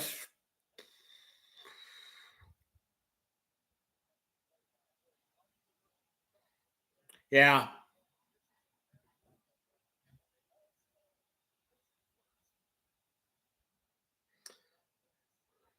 Dang, Penei Sewell gave up a pressure there. Looks like they're going for it. Might as well. Too far out for field goal range. Unless they're trying to draw him off sides. Play clock to 3, 2. They got him. Wow. They got him to jump.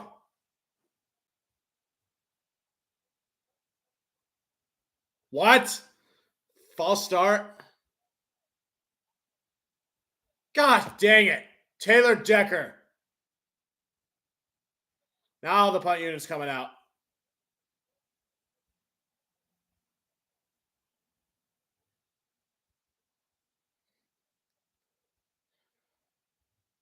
Yeah. I think the defense flinched.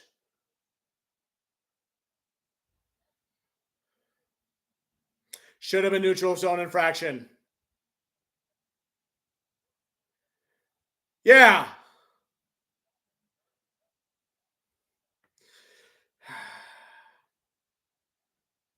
Where's my bench warmer brew coffee bag?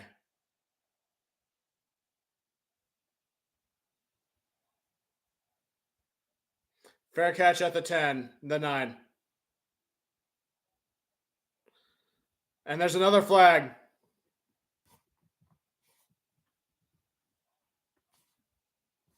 The refs you suck chants are happening.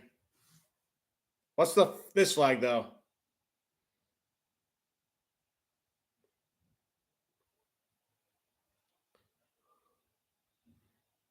That one should be on the Rams. He helmeted him.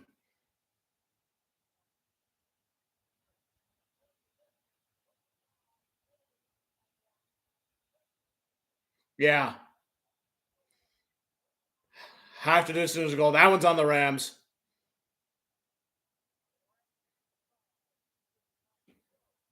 $59 to go and a half.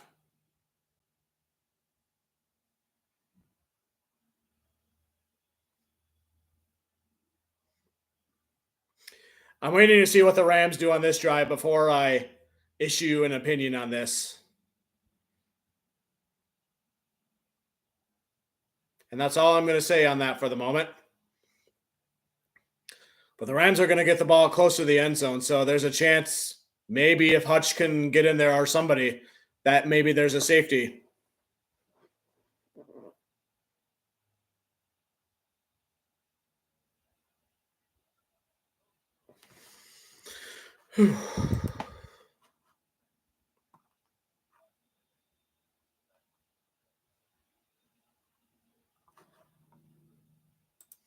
Let's look at the box score stuff real quick.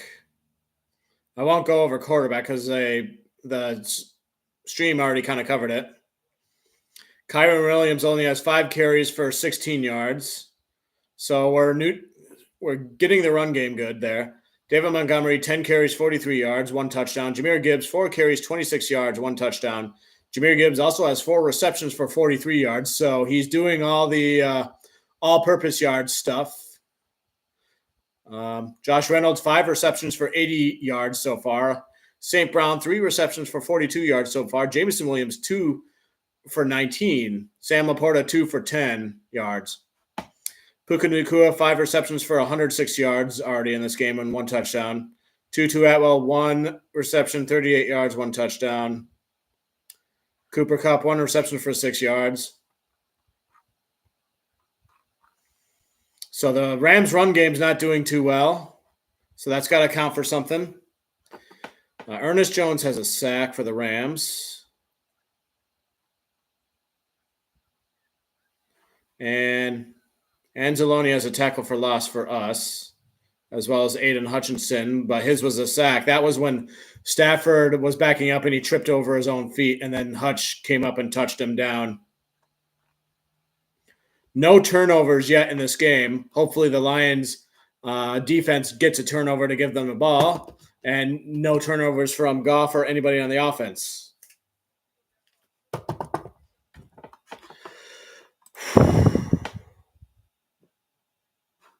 No, the Raw. So the Rams want. The Rams get the ball to start the second half because the Lions got the ball in the first half, and there was a deferred.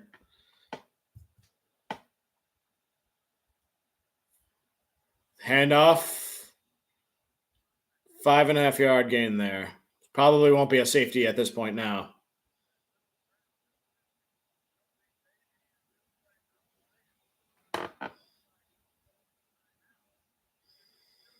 Rams have all 3 timeouts left. Detroit has all 3 timeouts left. Clock is running down to 35 seconds, 34, 33, 32, 31, 30. I feel like the Rams are just going to see what they can do and then probably just let it run out to halftime.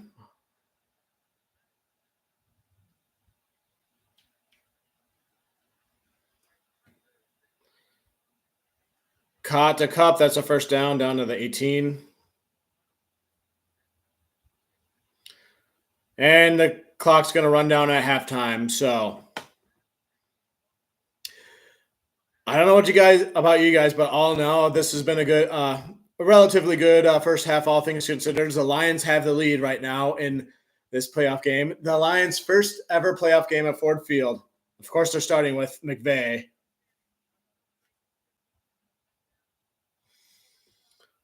But we're winning, and it's halftime, so I'll take that. It just feels so much like uncharted territory, which is, I'll take whatever I can get as long as the Lions are winning and nobody's injured. They're playing great so far. I didn't even pay attention to what McVay was saying there.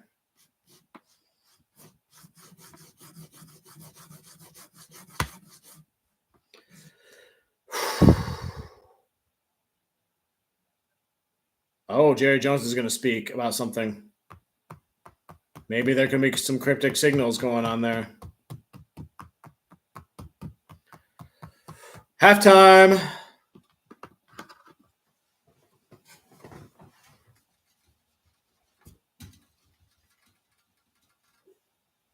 I remember to do this for a change.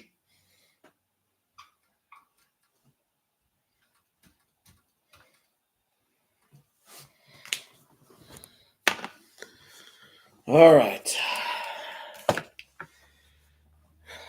If you're not stressed, then you're not excited. That's the phrase, right? And that's how I'm feeling a lot about this game,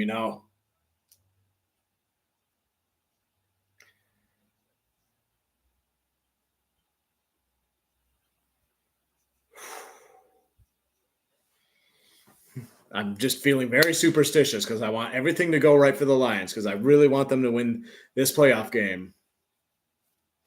As I keep saying. And the Lions are playing great so far. So the Rams have not been able to run the ball that well against the Lions. Whew. And yeah, like we were saying, objectively as an NFL fan, this has got to be the most entertaining and interesting game so far. It's like nobody's blown out anybody yet. I hope the Lions will eventually blow out the Rams, but I'll take a win for the Detroit Lions any way we can get it here. So.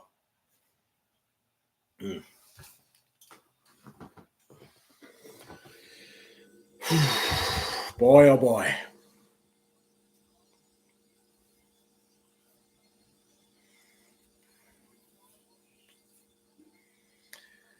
I see 4 people in the chat.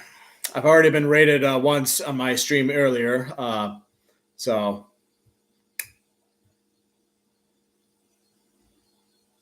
Yep. We Lions fans have seen him do it for years. So it's, we know what it's all about, but we have faith in the Lions. The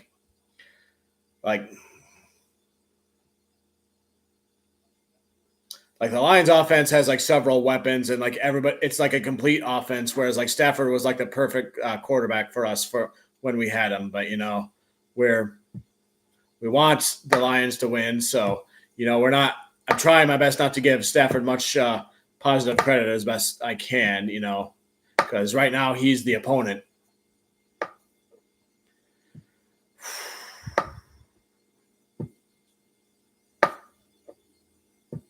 And I'm not trying to mess around with any like raid bait or anything like that in halftime because this is about the Detroit Lions, if that makes sense. Whew.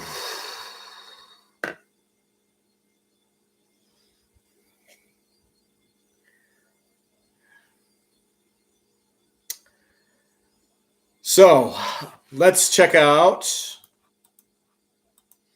I kind of follow this on Facebook a little bit, but let's see what they're saying kind of on there. They're showing replays of the Packers and the Cowboys game. So if the Lions win, they'll get another home playoff game,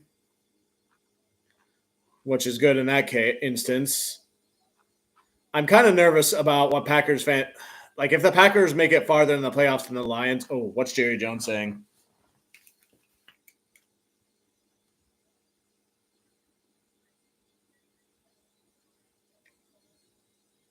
He's disappointed.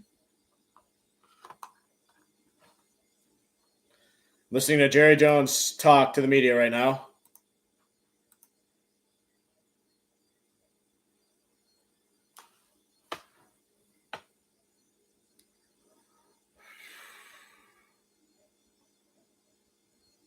Very PR-ish response under the circumstances. So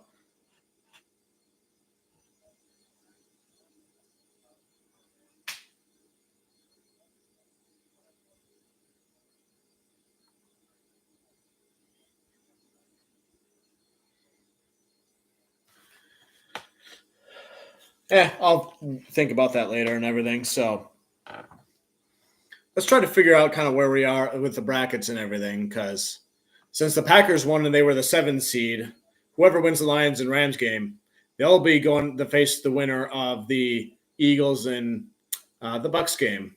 Well, meanwhile, it'll be a 49ers and Packers game over in San Francisco. So the only guaranteed opponents in the future that we know of so far are Ravens versus Texans and 49ers versus Packers. And then there will be 2.5 more playoff games to go until we know the bracket for the next round. Oh, here we go. They're talking about it right now. So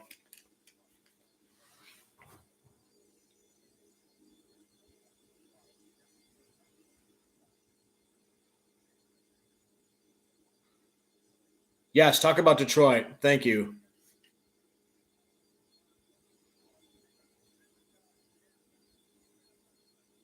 Donald's been a non-factor, except for that one play. Ford Field's looking like blue Christmas lights right now.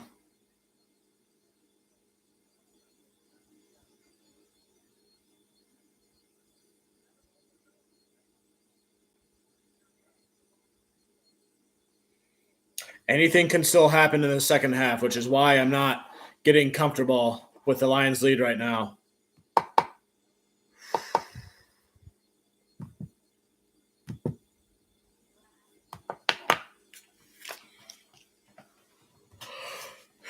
I guess I'll check out some of the other YouTube thumbnails here. Nope, he's already got the fan reaction for that game going.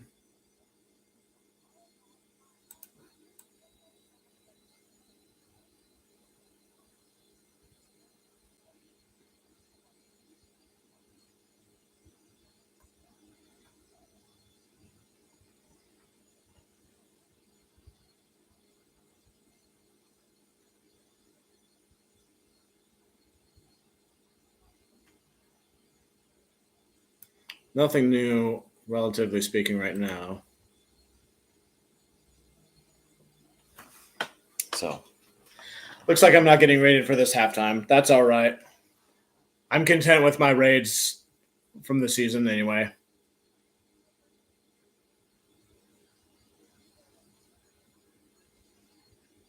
But yeah, nothing happened with that Rams drive there. So I guess the botched neutral zone infraction was no harm, no foul. By the way, like when the Taylor Swift section was singing and like bobbing, what were they singing to? Was it like a Chiefs fan tradition thing that they do, or did they just decide to start singing a random song in their booth? I was curious about that when I saw that last night. And I try not to pay too much attention to the entertainment people when they're at athletic events people, and I've made my opinion about that stuff clear before. So, but I'm just curious, like, what were they? Probably just looking to pump things up because they know they're on Peacock and it's super cold there, trying to liven it up a bit, I imagine.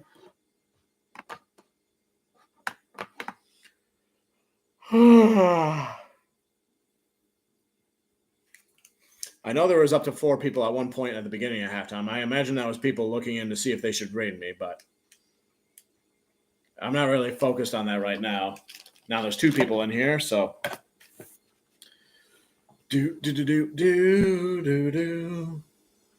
Oh, they probably saw my comment. TG rules do not apply for these streams, and he probably was like, "Okay, screw you. I'm moving on."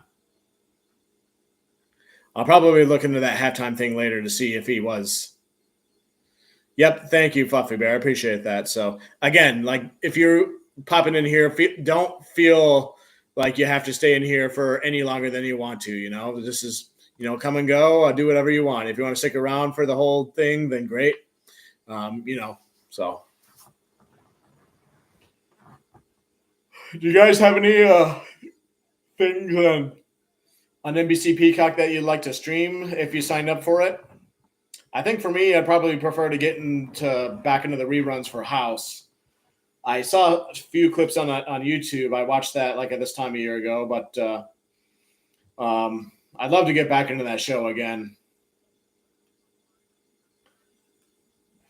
I've seen the occasional episode of Parks and Recs here and there, but I never followed it like episode to episode, season to season to follow the plot and all that. So maybe I'll try to get it. I've tried to get into that show a couple times before, and then I just kind of drifted off, I guess.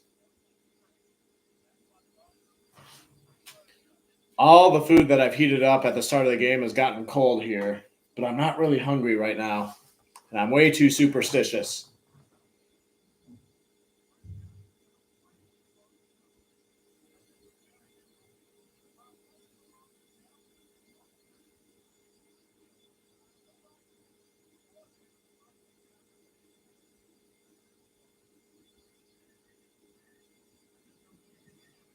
I wonder what Dan Campbell's saying to his team at halftime right now as I watch a commercial for the chunky soup with the Kelsey brothers and the Kelsey mom. Indeed. I wish, there's one stream that had all the good shows like Prison Break and Lost and Heroes, those type of shows. But they're all probably divided based on their respective networks. So, ABC is owned by Disney, right? So I'm surprised that all the shows that appeared on ABC aren't on Disney Plus and they're found elsewhere. You know what I mean? Indeed, it was great for its time. You know what? One other show I really liked when it was on the USA Network. It was called Burn Notice. That show was really good to watch, just as a casual person, casual fan of the show, and then as kind of following the plot and all that. So House is on Amazon. Interesting. I know it's on Peacock, and it's on Amazon too. So that's good to know for sure.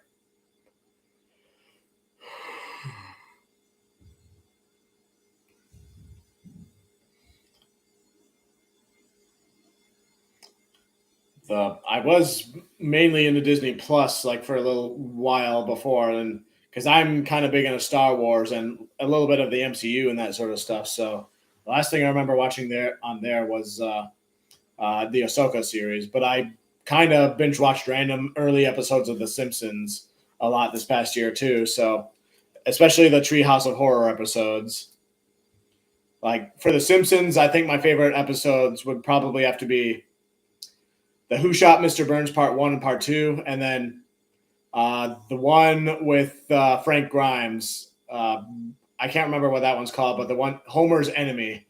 The straight arrow guy who comes in, sees how bad of an employee Homer is oh, why isn't this guy fired? And then he just gets driven insane until he acts like Homer and then accidentally kills himself by touching an electrical wire. Because it's a compelling thing, you know.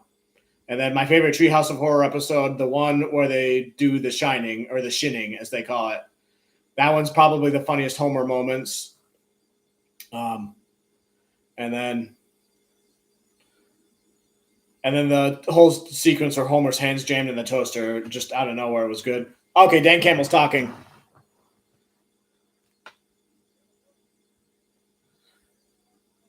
Playing the run well. No more explosive touchdowns.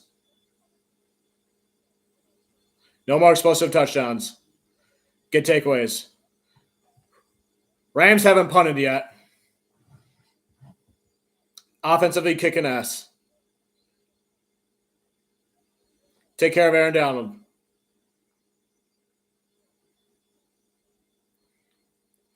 All right, Stafford dropping back. Passes. Caught first down to Demarcus Robinson. Wonder where at halftime. Rams get the ball first, and they got a first down already.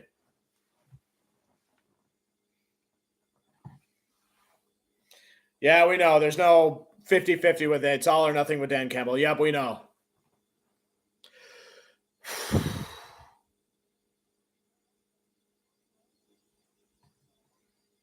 They're making it about brownies. Shut up. Don't make fun of my Dan Campbell. 1st and 10 for the Rams. Fake pass. Oh, he's under pressure. It lobs it up. Out of bounds. Caught by a Lions player on the sideline. He was under pressure there. I think that was Hutch. Yep.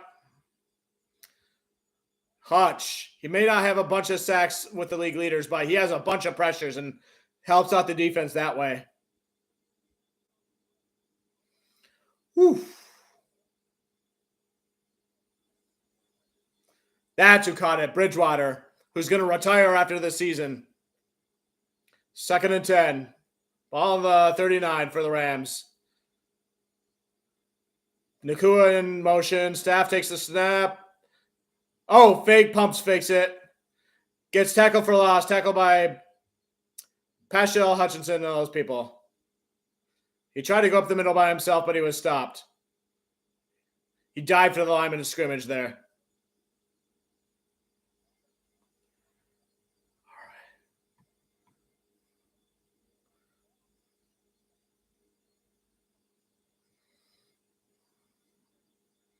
3rd and 11. 13-42 to go in the third quarter.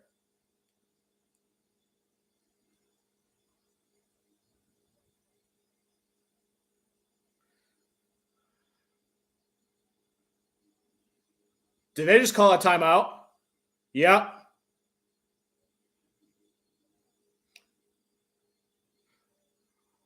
Whew. The Rams have to burn a timeout because of miscommunications there. That's the power of the Lions being able to cheer when they need to, like when he's in the huddle, you know? That's why home field advantage for Lions is so important here with this.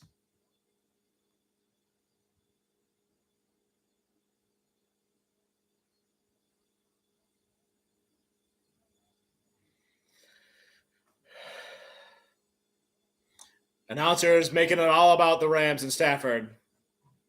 Surprise, surprise. Anyways, 3rd and 11. Stafford in a shotgun. Play clock down to 6. 5. Snap is gone. Stafford processing. Goes deep with it. Oh, he's under double coverage. Incomplete. No flags. 4th down. Whew. McVay looks shocked.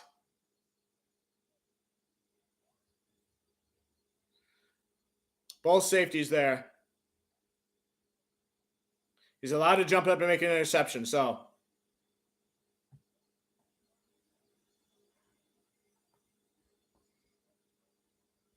Good job, Lions defense, on that one. You stopped them on their opening drive of the half. Almost blocked that punt, too.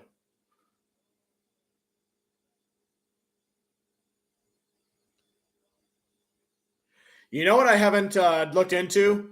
Who is returning these punt returns and kick returns for the Lions? Because Khalif Raymond is out. Maybe I can look that up here on the play-by-play.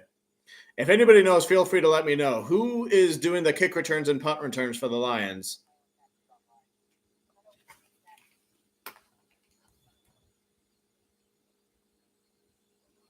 Center C. Tinker, touchback.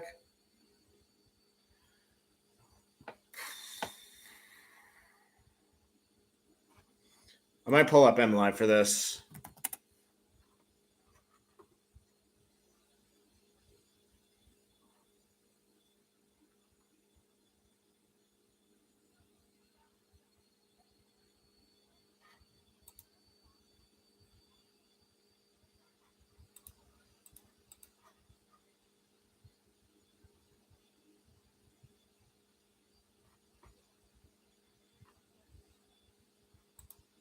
Live updates.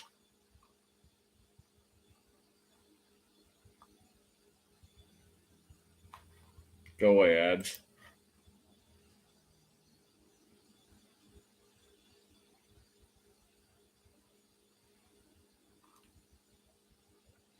I like the special teams stuff more than the average fan, and I kind of feel like it makes me kind of stick out if I know more about special teams than other people, so I can kind of explain stuff that way, and I become more important in that way. Whenever I get a chance to, that is. But yeah, I didn't think to look at who's doing that stuff for them. I'll just have to pay attention to the number the next time. The next time there's a punt return or kick return.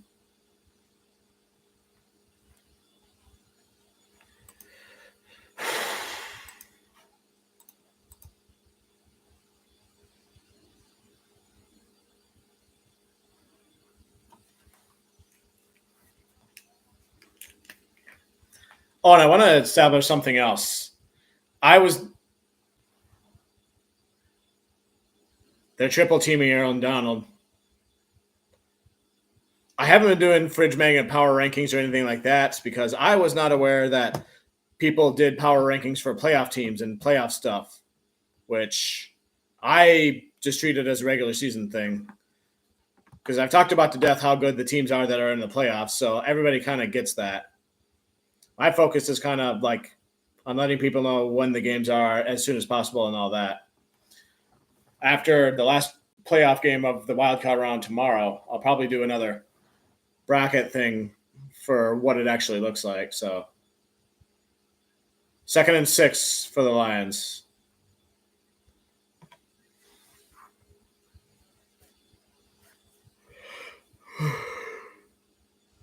Fake play action, incomplete for Reynolds. That's got to be the second incomplete pass that Goff has thrown in this game. Now it's already 3rd and 6. Hands were up in there. That probably affected the vision by Donald.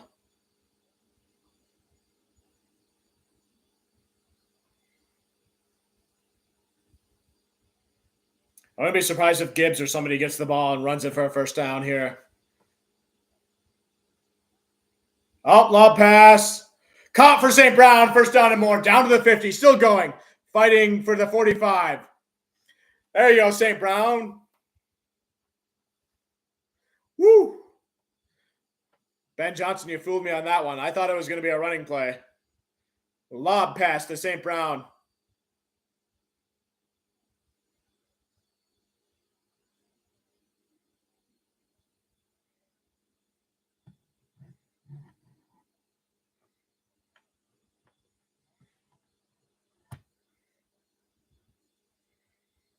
First and 10 at the 46-yard line. Goff pitches it to Gibbs. Trying to get around. No gain on that play. Goes out of bounds.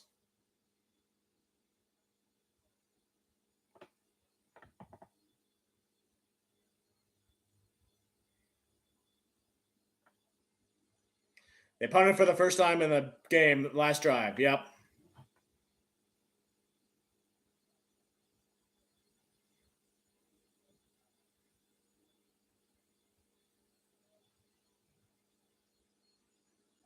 Second and 9. Running back on Goff's left. He's in shotgun. Processing. Pass down the middle. St. Brown again. First down across the middle. Down to the 28-yard line. Another first down. Do you guys watch the 33rd Team, that podcast between the St. Brown brothers? I've been binge watching quite a bit of it lately, and it's a lot of good stuff, I think. Best episode, in my opinion, is when they had David Montgomery on as a guest. They had DJ Moore on as the most recent guest, and he was all right too, kind of. I love how we're all focused on this game. Still. Hand off to Gibbs. He's going around.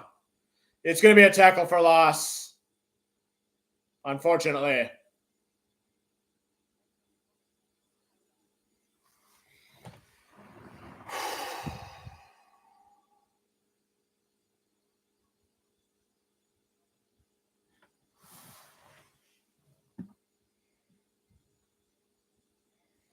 Give credit to the Rams on that one.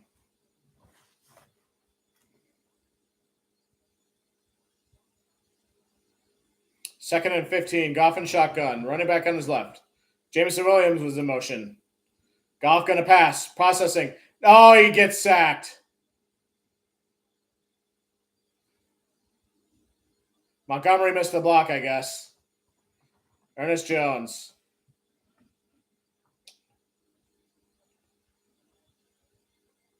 If he can get in the field goal range, I'll settle for a field goal here.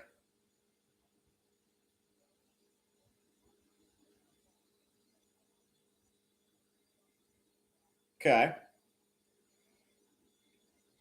Yeah, there's a series of NFL brothers that do podcasts. Like Kelsey brothers do a podcast and the St. Brown brothers do one. Come on, Goff. Oof. Pass complete to Laporta, but doesn't get much on that one.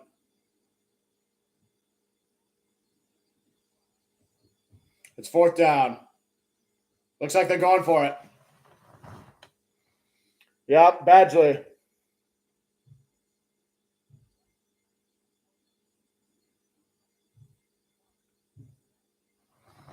Yeah, I guess St. Brown said in the preseason if they make the playoffs, he'll dye his hair blue. DJ Moore was adamantly asking him about that, and that's basically what happened. So 54 for Badgley. Wow. Kick is up. He got it. Field goal's good. Someone's finger got up and blocked my vision of it, but the refs signaled it was good.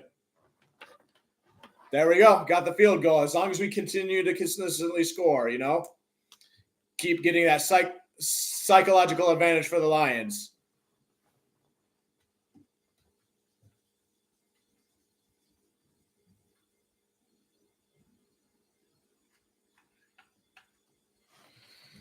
(24-17) Lions. So Lions are ahead by a touchdown. Gives us a little more breathing room, a little more insurance. Still a close game, though.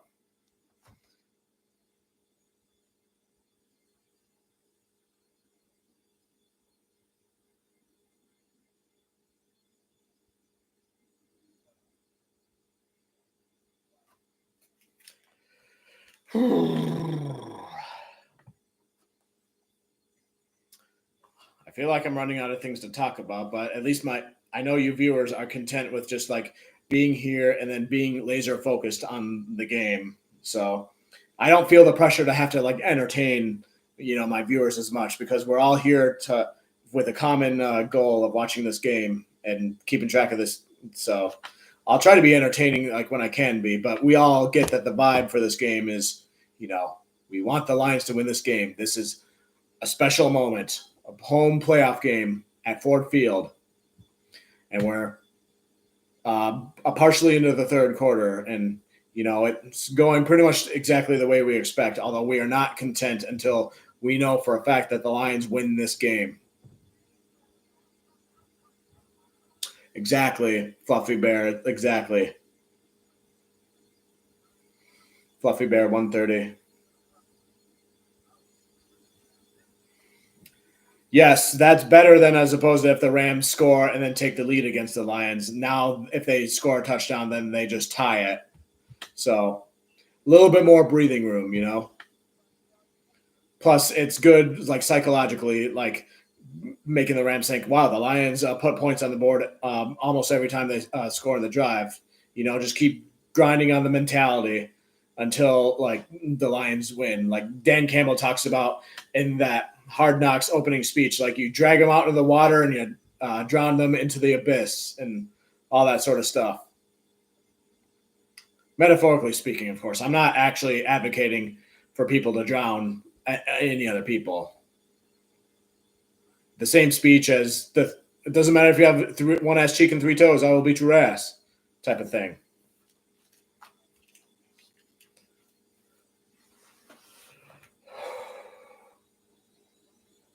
Kickoff. Touchback. 27 is running around for the Lions like, yeah, like a kid running around in a field just free. Who is that? Chase Lucas. Glad to see him still on the team.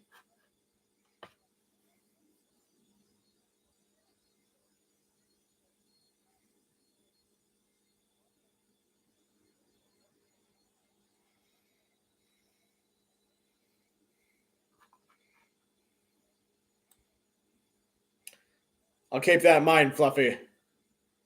Coyote gets about 5 yards there.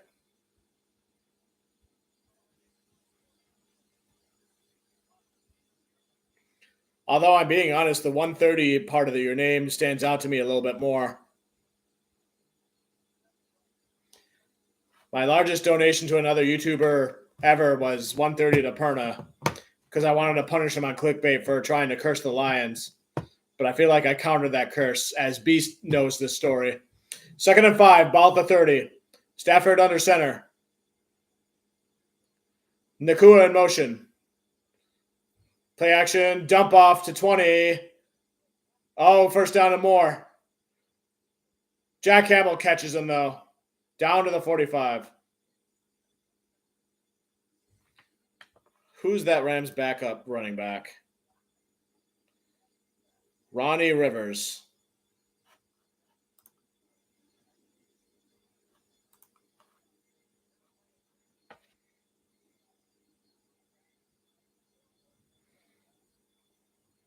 January 30th.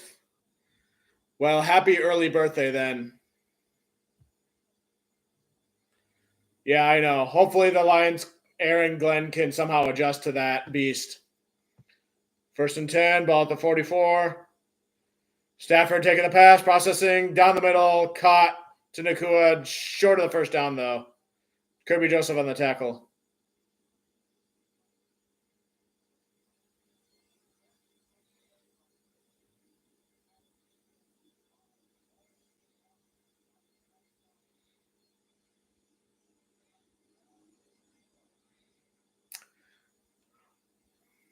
Second and 1.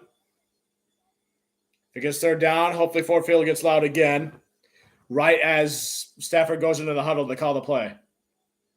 He's in shotgun right now. Nakua trying to do motion stuff. They hand off to Kyron Williams. He gets the first down. Gets to the 36.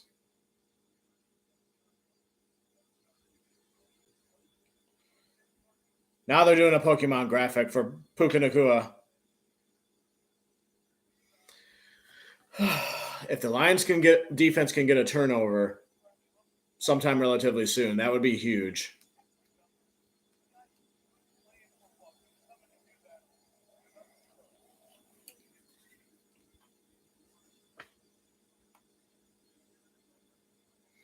First and 10 at the 42. Stafford's left hand is both hands have white on them, like for bandages or whatever. Cooper Kupp, 3-yard gain, tackled out of bounds by Kirby Joseph.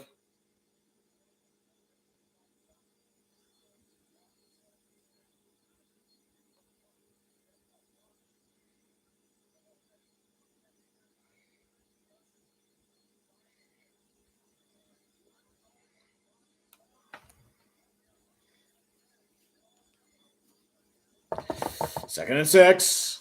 The Rams are driving, but they're very slow about it, feels like. Their first downs don't come as quickly and in big chunk yards as the Lions. Stafford processing.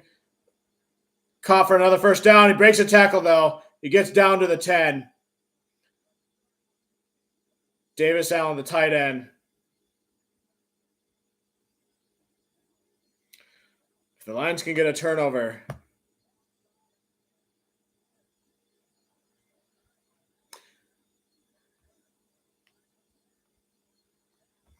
Yeah, it's too early to think about the offseason right now. That's the last thing on my mind right now, but I see what you're saying.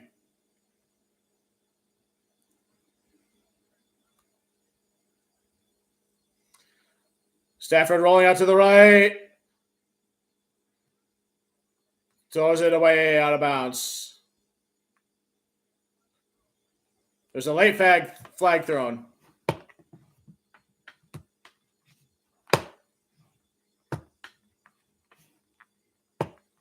Campbell's like leaning in intently, like, what is it? No foul. The linemen were all legal. Lions fans do not like that one because of what it reminds them of.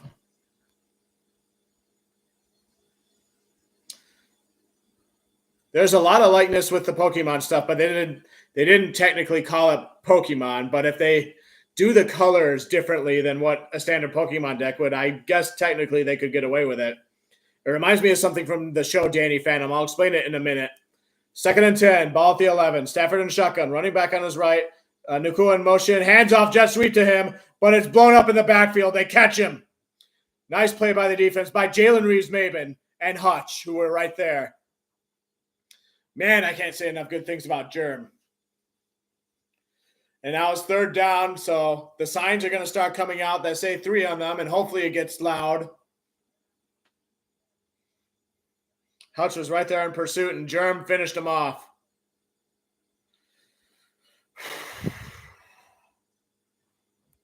(24-7), Lions are winning. 3:45 to go in the 3rd quarter, and counting. 3rd and 12, Stafford and shotgun. Stafford going to pass, processing. Across the middle, caught. Not enough for a first down. So it's 4th down. Bringing out the field goal unit. If we can't stop them from scoring on drives, at least we're holding them at field goals. Oh, Stafford's looking like he got hurt on that one. He was tackled by Hutchinson first, then someone else came around on the other side. The McNeil, maybe? Oh, it looks like the cleat or the shoe, the front of the shoe, accidentally skid across like the top of his body somehow. Oh, looks like Stafford's hurt. He's being looked at by the training staff. Meanwhile, the field goal attempt, 27 yards out. Not a Ndamukong Suh thing, but, kick is up, and it's good. Again, you never wish injury on your worst enemy. In sports, at least.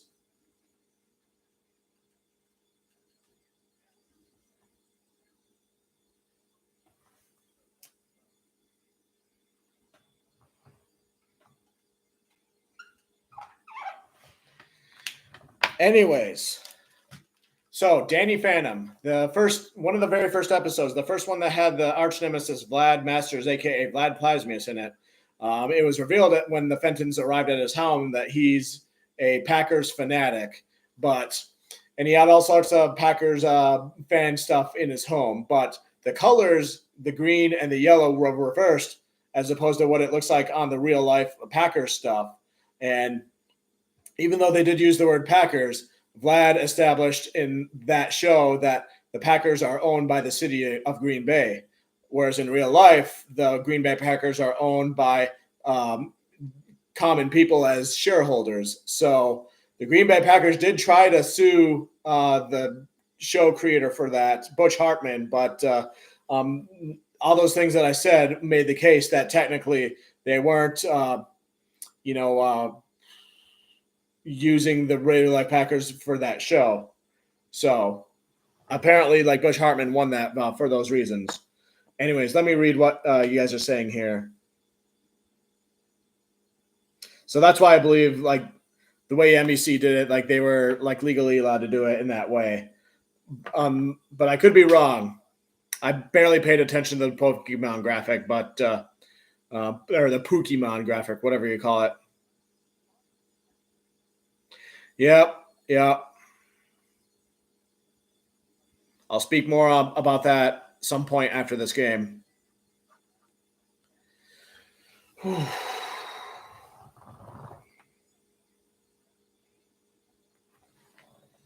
Let's look at some Lions stats here real quick. The team stats, to be specific.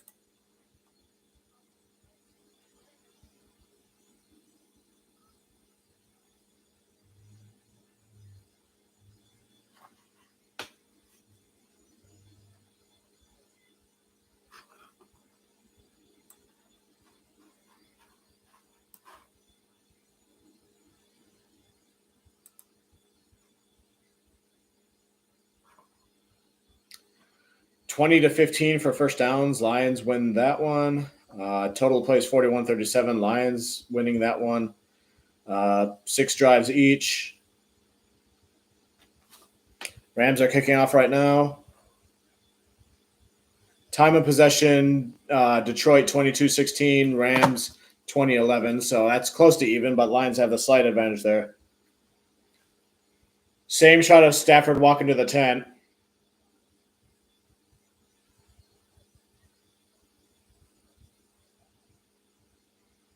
Jeez.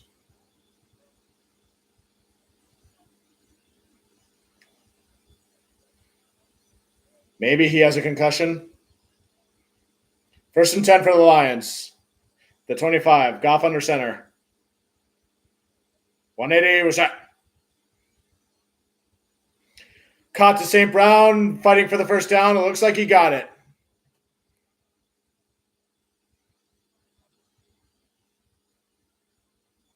Carson Wentz. It's the backup quarterback. Looks like he's being talked to, looking at the pads. Last time I believe the Lions faced Carson Wentz was when he was with the Panthers last Christmas Eve, when the Panthers stomped the Lions in that game. So give it to Gibbs. Gets about a couple yards there.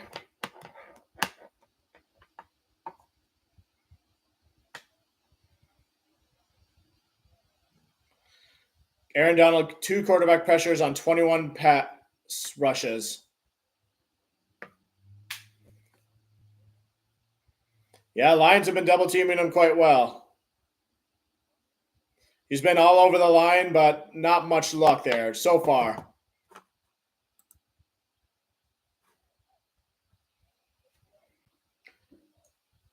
Goff yelling, kill. 2nd and 8. Hand off to Gibbs again. Same result as the play before. I felt like I had to sneeze for a second there, but now I don't.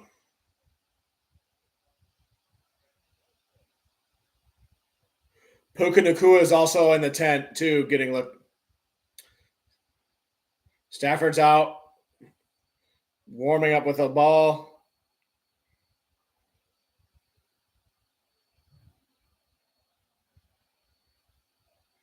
Third and 6, Goff and shotgun. Let's get the first down here. Oh, Goff stumbles and trips and falls. Yeah, they're going to have to punt on that one.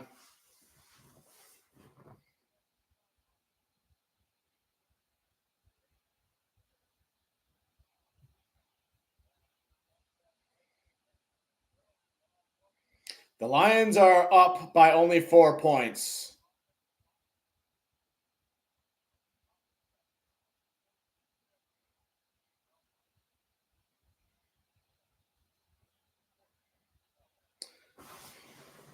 And with that, the third quarter is over.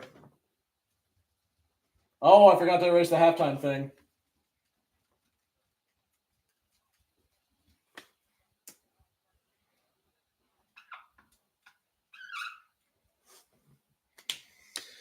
Fourth quarter.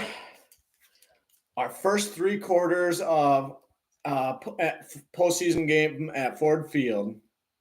Savor it, everybody. Savor it. I can't wait after the game to see like all the YouTube clips and stuff of the fans at that place and that sort of stuff.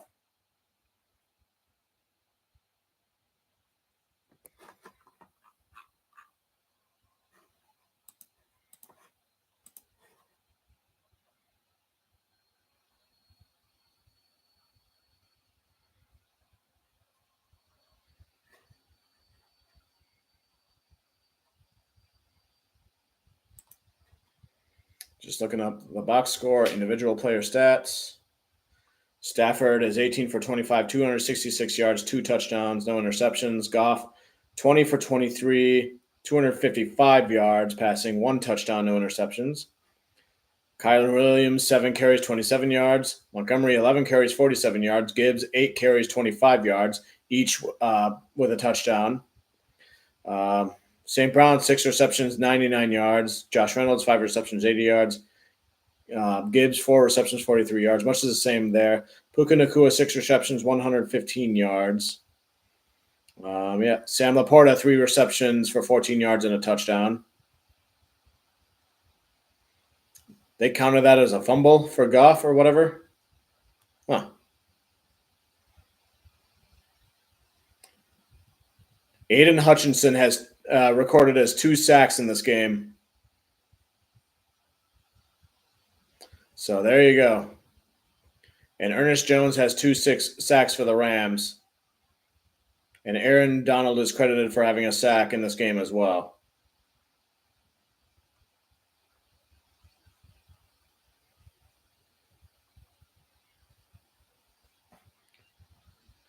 Oh, yeah. All I had to do for checking kick returns and punt returns was look at the box score here. So Michael Badgley, I guess, is the kick returner. But there's no punt returns because the Rams haven't only punted like once. Wait, no. Michael Badgley kicked a field goal. Oh, man. My mind's just all over the place right now, I guess.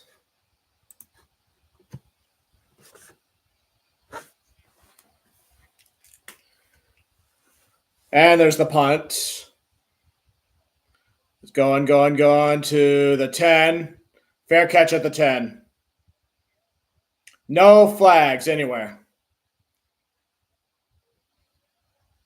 Stafford's going back on the field, but Cooper Kupp is now in the 10th, they say. I hope the broadcast is accurate about who's where.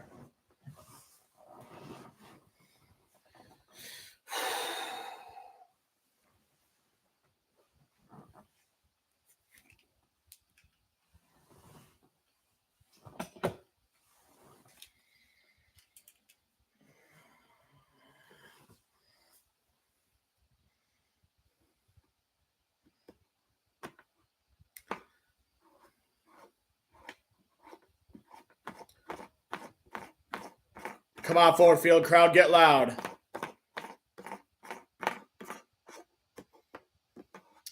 First and 10 at the Rams' own 10. Players whistle dead.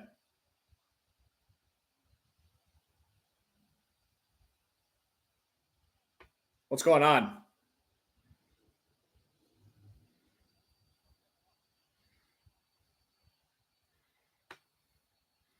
They're talking to Puka Nacua. He might be in a concussion protocol. The med people higher ups are. Okay, the refs are.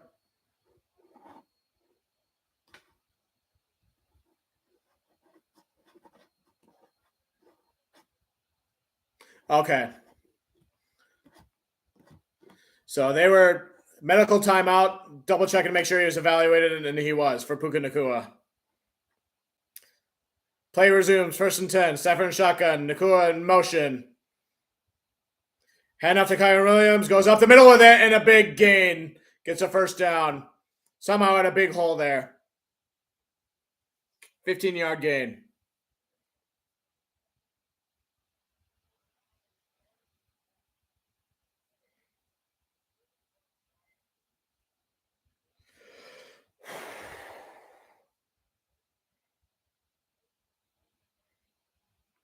Lions have got to fight all the way to the very end. 14:22 to go in the game. Have a 4-point lead. Hand off to Kyron Williams again. Goes nowhere that time. 1 yard gain.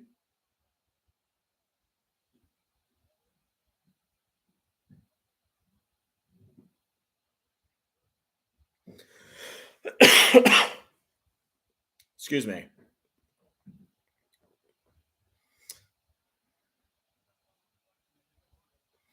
Stafford takes a snap, processing. He's going deepish with it. Incomplete. No flags. Brian Branch on the coverage. 3rd and 8 now. You hear the Big Ben gong. Yes, thank you for giving Branch the credit where credit's due.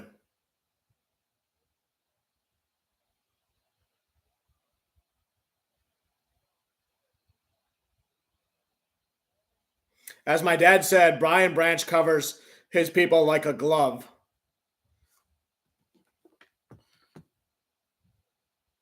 Leads the team in pass deflections at 13. 3rd and 8. Rams call another timeout. Almost. Oh, flag. Maybe it was delay a game. Okay, so no delay a game then. This is good for the Lions. The Lions, because the Rams have used 2 timeouts now. The Lions kept all 3. Showing Barry Sanders.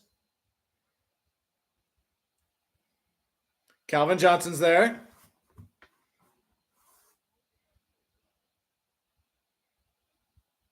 Eminem there. Heck of a pregame thing he did.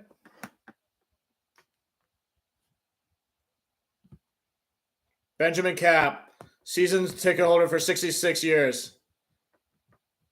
All right, 3rd and 8. Come on, Lions defense. Stafford takes a snap. Dump off to Puka Nacua. Gay gets a 1st down. Kind of just spun his way, like scribbling a tornado on a piece of paper, whatever.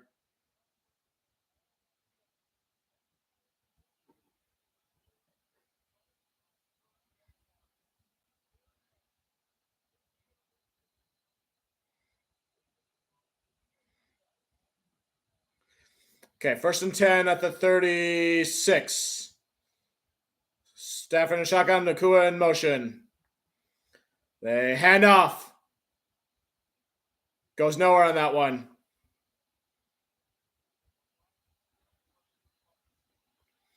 The Lions defense can get a turnover right now.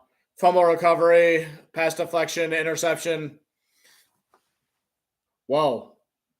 John Comiskey's got like a visor on that's super dark. 12:37 to go in the game.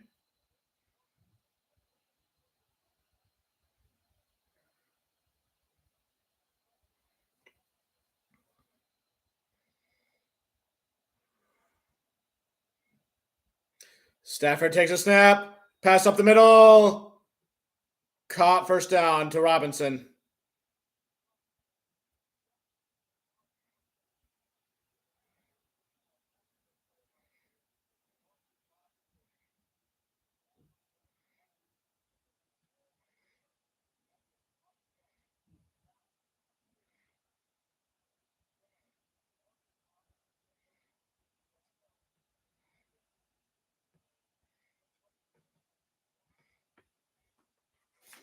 I have faith in the Lions defense to slow those players down when it matters the most. That's the 48-yard right now. Handoff gets 5 yards-ish, give or take.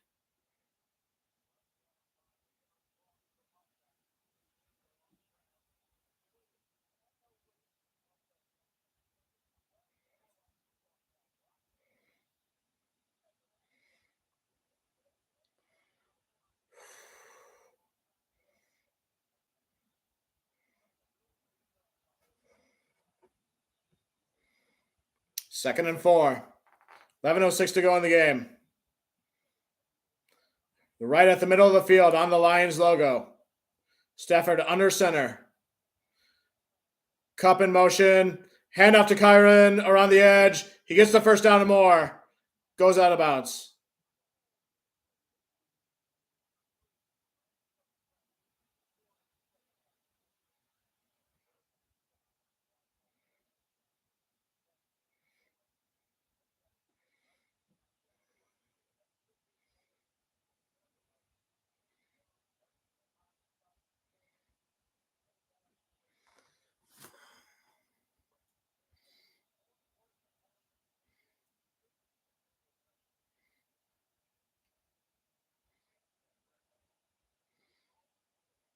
Come on, Lions defense.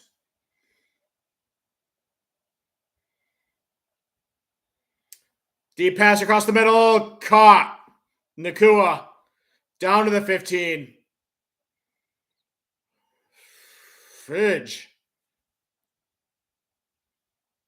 Fudge.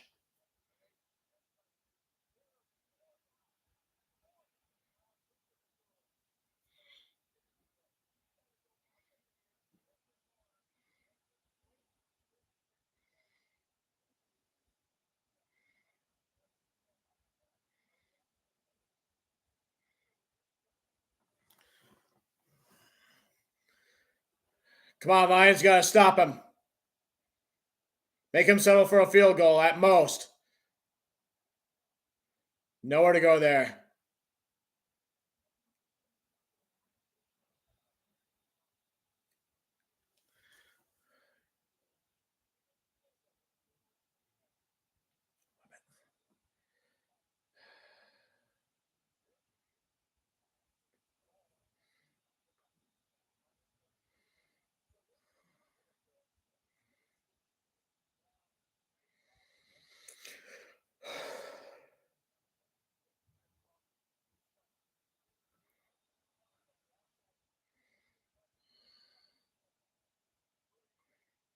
It's at the 14-yard line. 2nd and 11. Dump off to Rivers. Gains 3 yards there. They're at the 11. 3rd down. Aaron Donald's on the sideline. Angeloni's still on the floor. He's got to get looked at, I guess.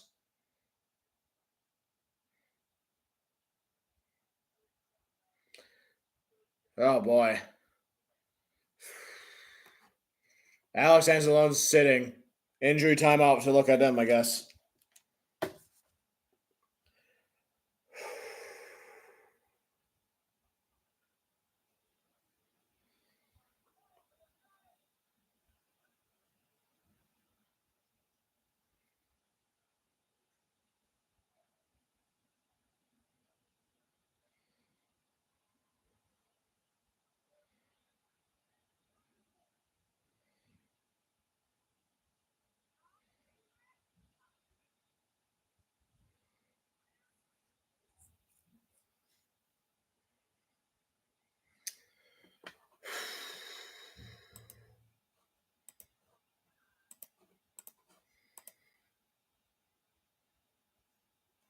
I have confidence in the Lions.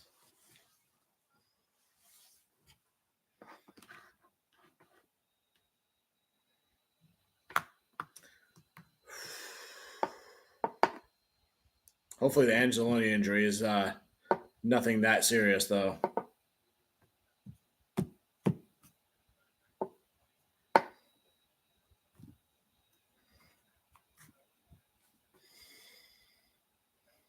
Score is 24-20. We're still in the 4th quarter. With 8:22 left to go.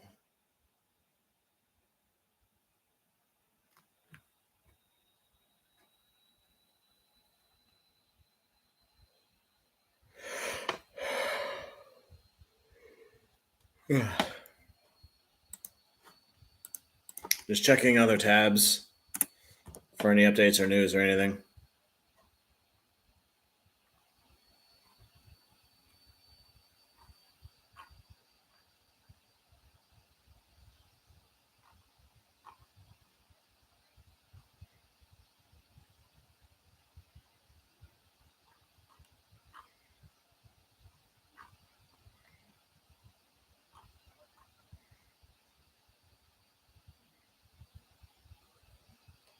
All right, we're back.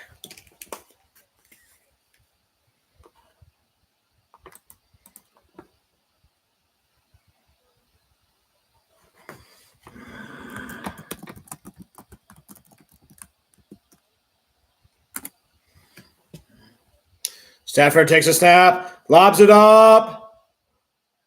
Incomplete pass. No flags. 4th and 8. CJ Gardner-Johnson on the coverage. Good job there. Good job there. Now what's going to happen on 4th down? Coverage on the cup.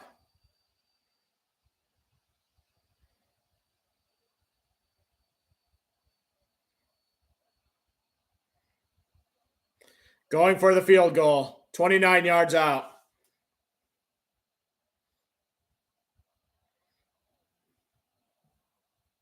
Oh.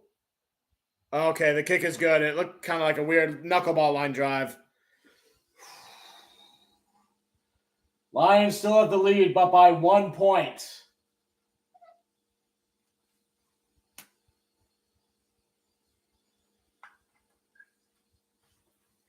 (24-23) Lions. We got to get a lot more insurance because there's still plenty of game left. Excuse me. I'll watch and see who does the kick return for the Lions, too. See if I can get a number. Then I'll look up that number. My guess is that it is... I don't know. Could be any one of them. Probably one of the other backups.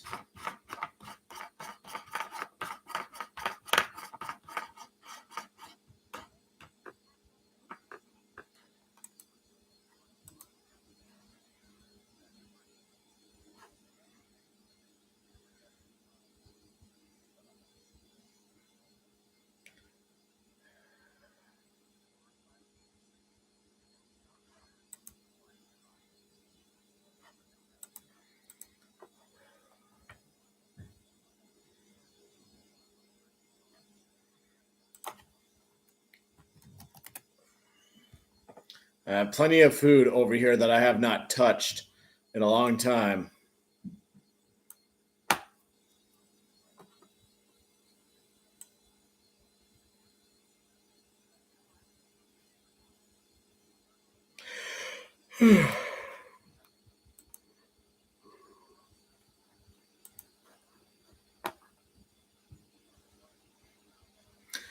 Rams only have 1 timeout left while the Lions have all 3 of their timeouts. So as far as timeouts go, they have an advantage there. First quarter summary, Lions had 14 points, Rams had 3. Second quarter, Rams had 14 points, Lions had 7. Third quarter, each team had 3 points. So far in the fourth quarter, Rams have 3 points, Lions have no points.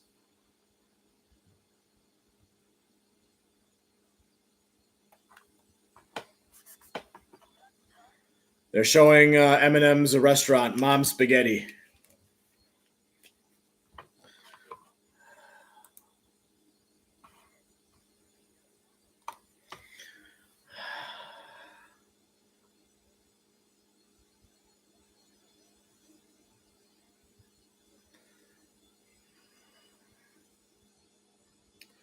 (13) Who's 13? Craig Reynolds. He's the one doing it. That makes sense, I guess. Because Khalif Raymond is out, so.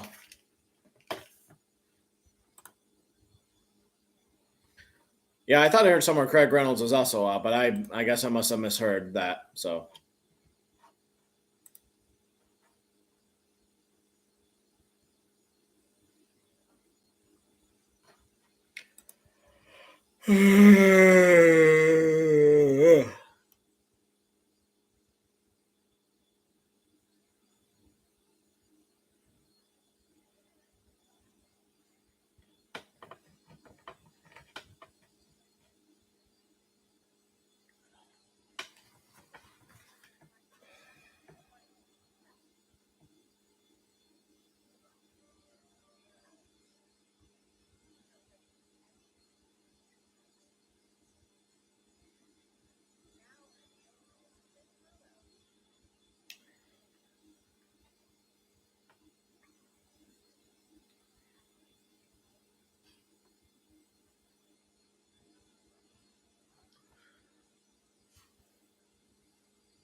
All right.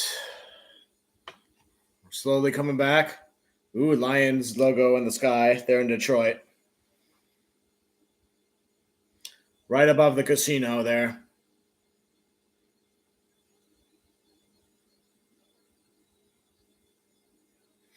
Lions got the ball. 1st and 10 at their own 25. 8:10 to go left in the game. Lions have the lead by 1 point. Definitely could use a touchdown to increase the lead.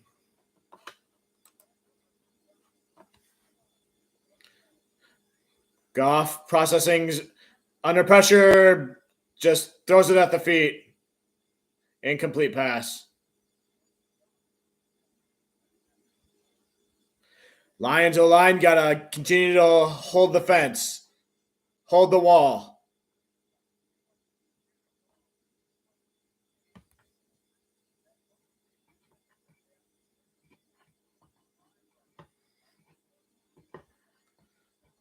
Second and 10.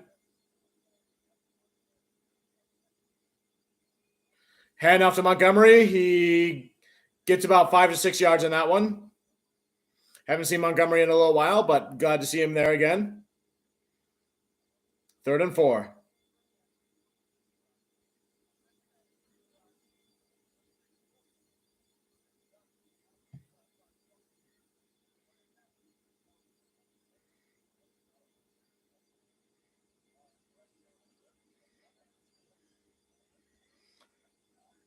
Third and 4. Goff and shotgun, running back on his right. Getting a pass, passes off. Incomplete. Too high for Reynolds. Dang it, it's 4th and 4.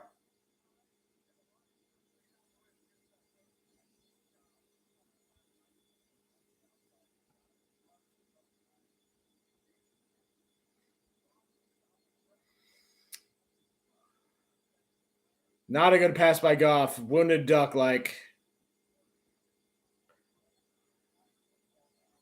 We're going to have to hope the defense gets a turnover.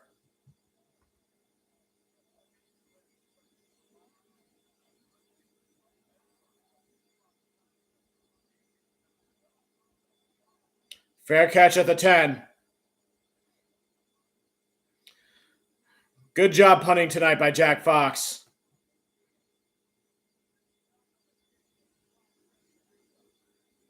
I'm going to go get another bottle of water. I'll be right back. Come on, Lions defense. A turnover would be ideal here.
So the Rams get the ball, and they'll do another drive. Hopefully something can happen with the Lions defense. A turnover, stop them from the Rams from scoring again. Something, a pick six for the Lions, a safety even. What would a safety give the score? Lions 26-23. That would put us ahead by a field goal.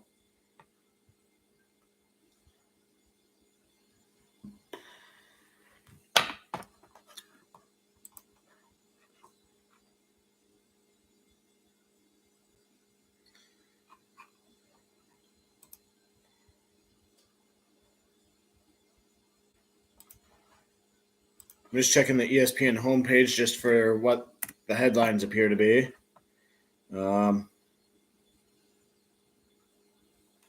Dak backs McCarthy as Jerry offers little on future. So, yeah, that sounds about right.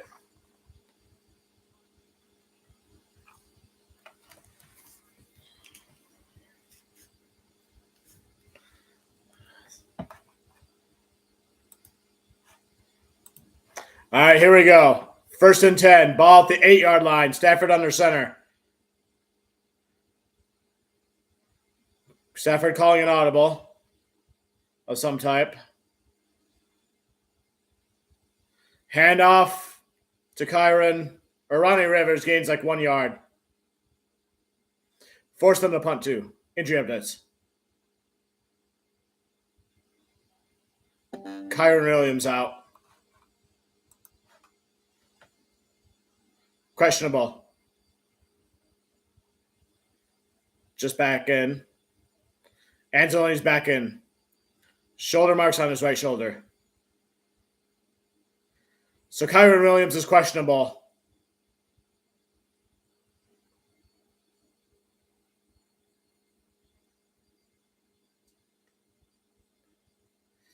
Stafford back, pass down the middle, complete to Nakua, 1st down and more. Breaks a tackle, he's down to the 30, forced out at the 44.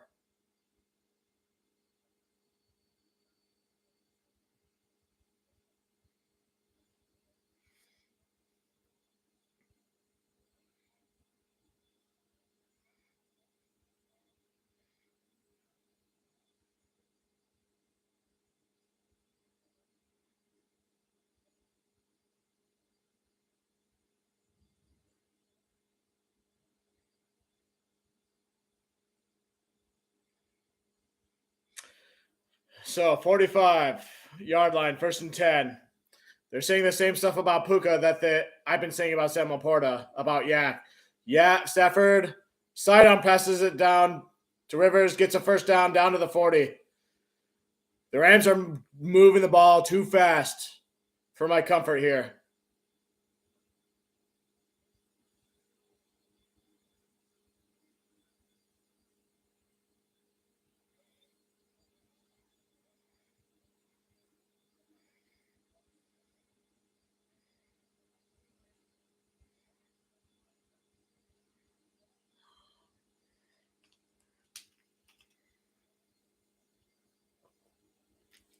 First and 10. 5:10 to go in the game. Stafford rolling to his left. Gets rid of the ball. Ball caught again, but incomplete. Tyler Higbee. He looks like he's hurt after that hit. Beast, I refuse to acknowledge that. This is just like that first Bears game. That's the mindset I'm going for. Ooh, that did not look good. He looked like he was upside down and his head hit the ground. And he's being helped off the field there. Tyler Higbee.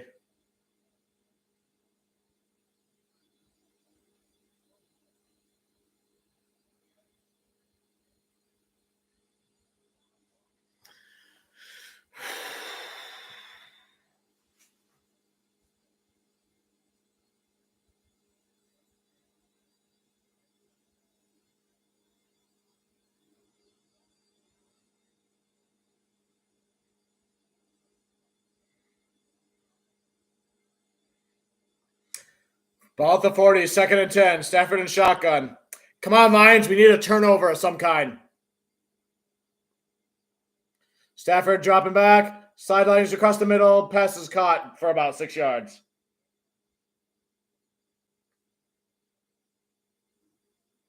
Third down.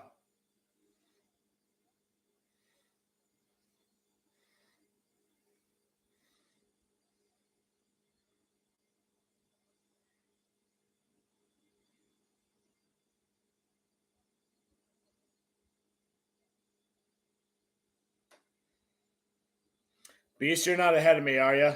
3rd and 4.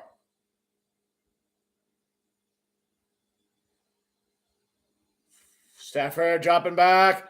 Get him, get him, get him! chucks it off the other way, and he's tackled behind the line of scrimmage. So it's 4th down, but there's a flag on the play somewhere by the quarterback.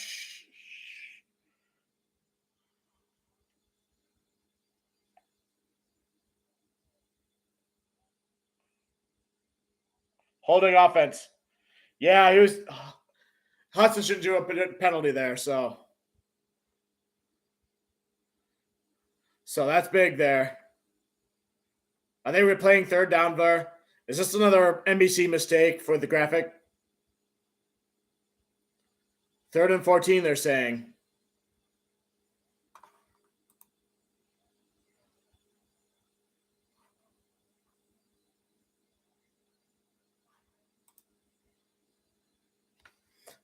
Okay, I guess it's 3rd and 14 then. Come on, Lions. Where's the play clock at?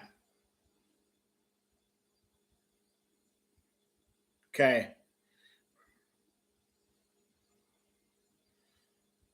22-21. Why is the play whistle dead? Timeout?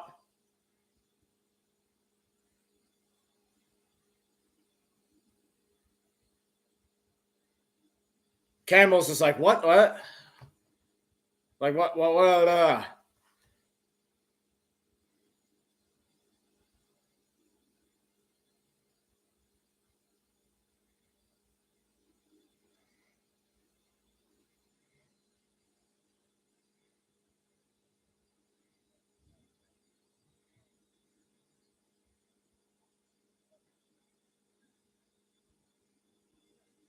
Placement on the ball is correct. Timing the ball is correct. Why is it taking us so long to get this right, guys? It's because the fans are too loud that you can't even think, I bet.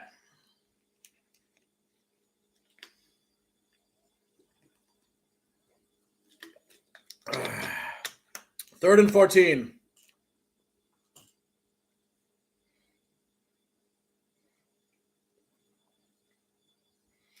Stafford in shotgun takes the snap. Processing. Come on, Lions. Ball's loose. Oh, incomplete. Almost intercepted by the Lions. No flags. 4th and 14.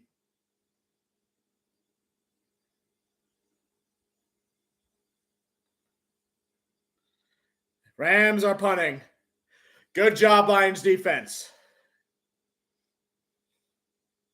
No, don't even. No, announcers. No, don't try to do that. Don't try to create that. It was clean. If it wasn't, they would have threw a flag by now, but it wasn't. They're punting.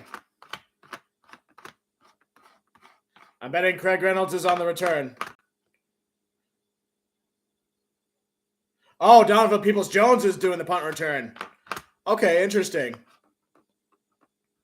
Good use for DPR. Lions get the ball back with offense. 4:07 to go. Will Stafford break their heart? No. Shut up, announcers. Shut up. The Lions are about to put the dagger on, I think.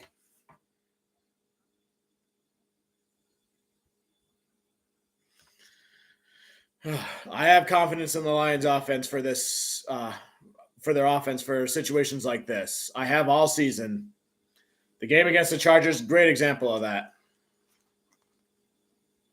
Yes, we did, and the defense rewarded our trust there. The Rams were not able to score the points.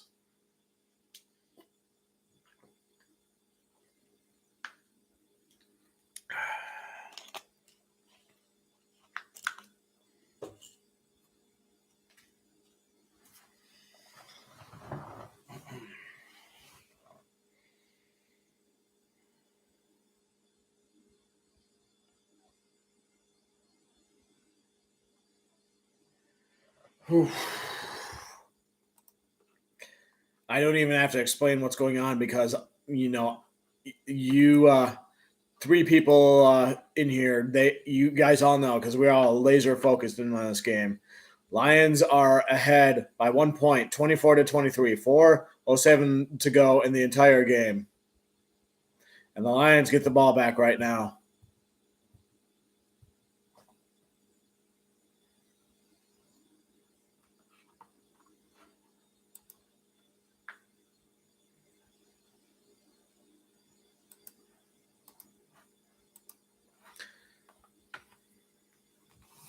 Yeah, you're referring to that last thing there. So, yeah, I don't. Yeah.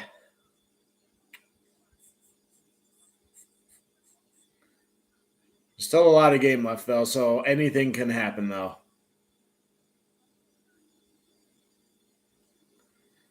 I said I would be content with winning the division and getting a playoff win.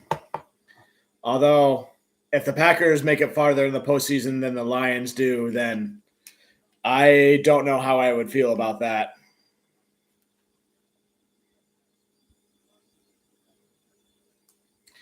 The offense has not been completely quieted. Tirico. Whoops, sorry, I kicked my stand. All right. Goff takes a snap, hands off to Montgomery. Gains a couple yards there.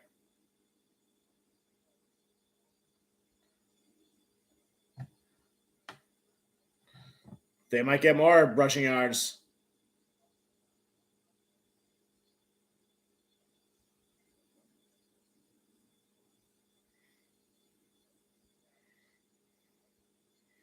The fact that the announcers have to be this far biased for the Rams means that they're insecure, that they know the Lions have a real chance to beat them. So go ahead and keep showing it, announcers. Tirico.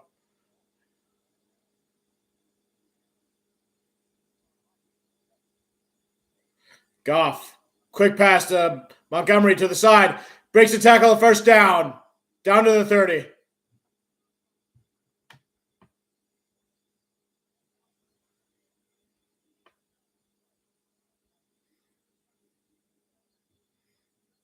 Yes, what a play by David Montgomery. Indeed.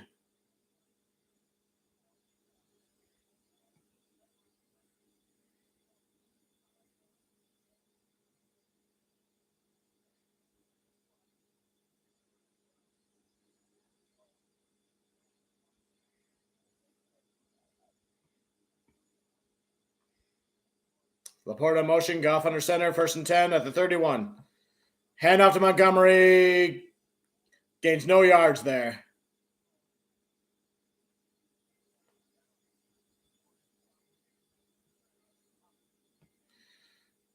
So it looks like we're going to go down to the 2-minute warning.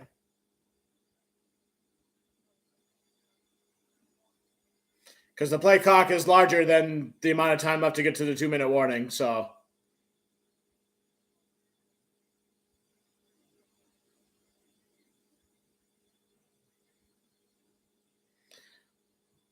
2-minute warning is officially here. Lions still have the lead in this game. They've had the lead the entire game.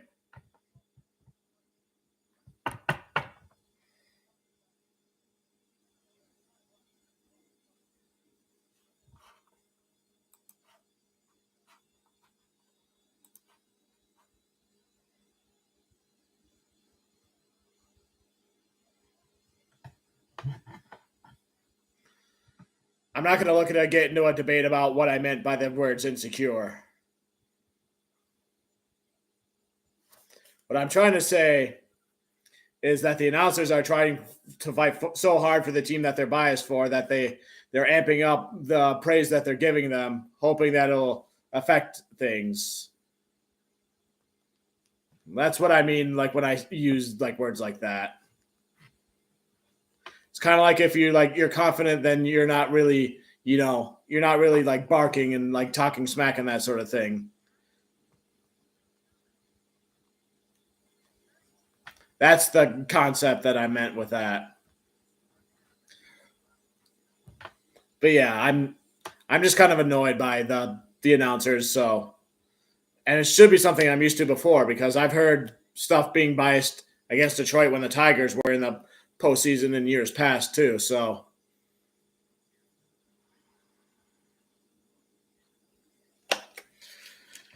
whew.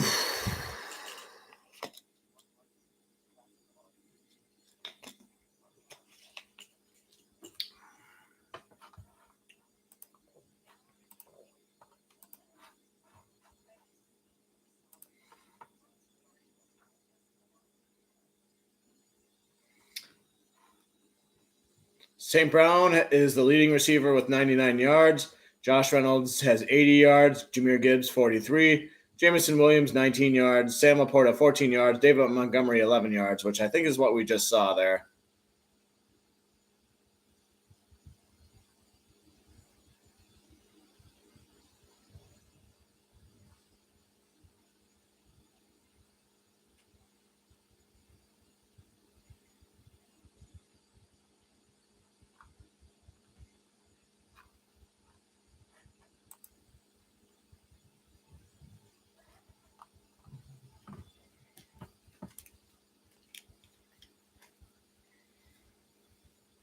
And we're back.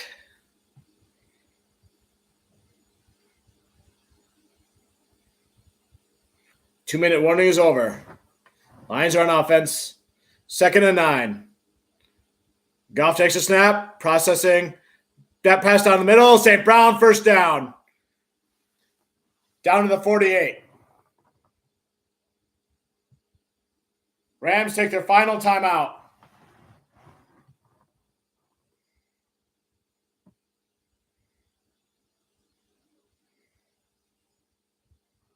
Gutsy call indeed.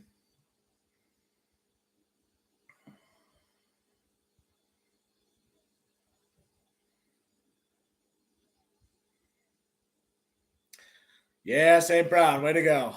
Dan Campbell's like, yeah, rah, rah, rah, rah. I'm not a good lip reader, so I can't tell what Campbell's saying there, but you know.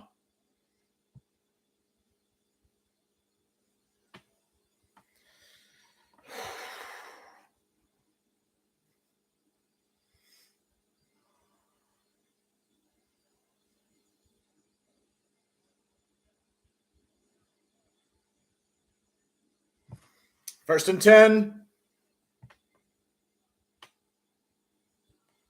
Goff took a knee.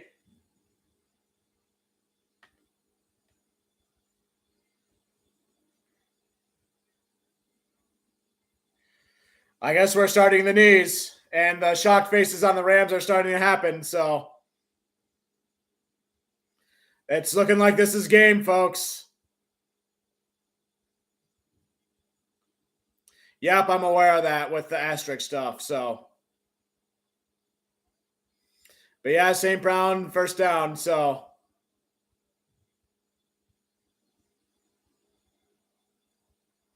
Second 11, they take another knee. It's looking like the Lions are going to.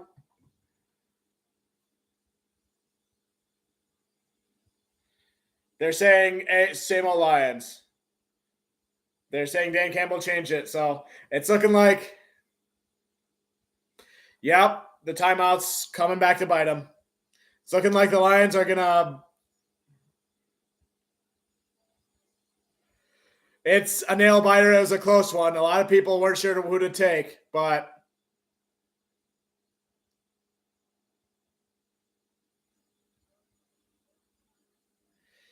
That's the last knee. People are taking the.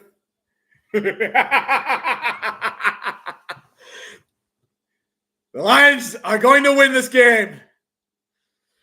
The first playoff victory at Ford Field for the Detroit Lions. First one since 1991. They did it. Woo! Dan Campbell's walking around like business is not done. We got more to go. The Lions have defeated the Los Angeles Rams 24-23. Man, I was laser focused, edge of my seat, but man, it's a memory. I'm so thankful for all the fans there. They're showing Stafford and Goff. Stafford played a hell of a game. Now I can say it. Like, welcome back to Detroit, Matthew Stafford. So, good to see you again. We made this a great game to watch for sure. They're showing Taylor Decker there. He's witnessing his first playoff victory there. And they're getting another playoff game here next week. Jared Goff talking to the players. Are they going to show Goff talking to Sean McVay? Jared Goff's revenge game against Sean McVay. Oh, yes.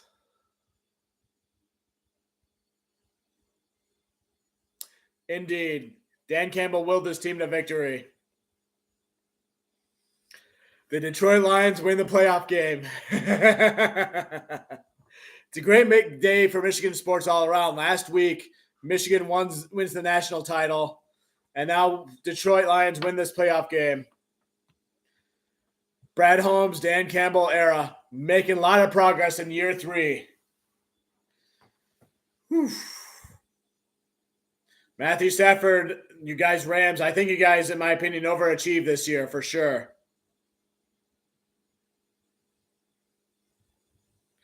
They'll play them again, and I'll cheer for Stafford when he comes out that game. But, whew.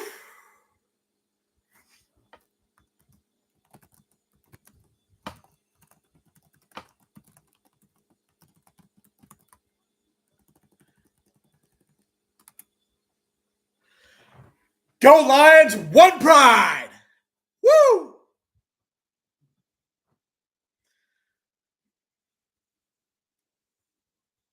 I'm just jamming out to the NBC tune. McVay's like,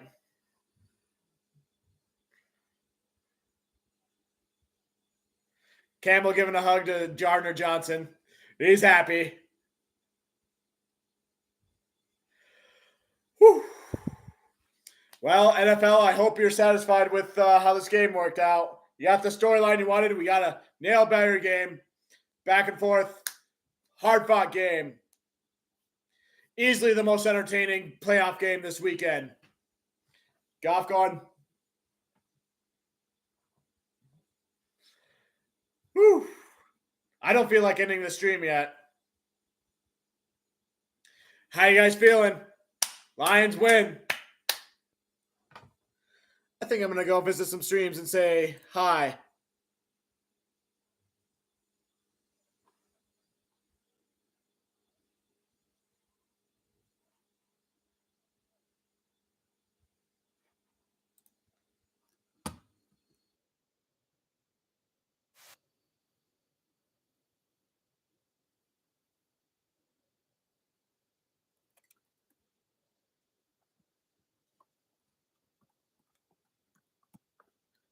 Oh, man. They built something special here for sure. I mean, if I was rich and loaded and all that, I would have been at that game probably. But I'm happy to be able to live stream it.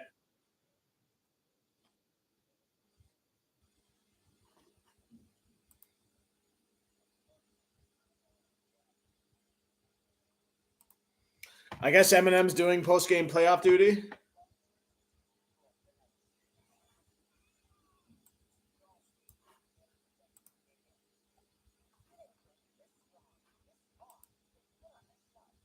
Let's fucking go, Lions. Indeed, Beast. Indeed.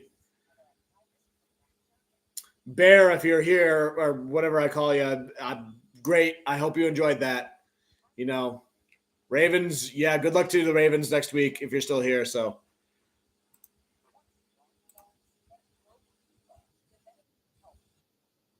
why is Tom Grossi yelling?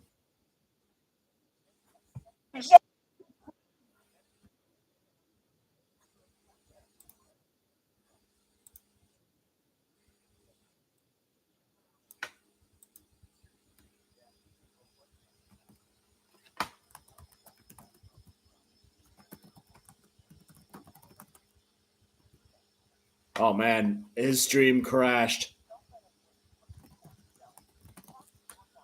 Oh, he just ended his stream. Never mind.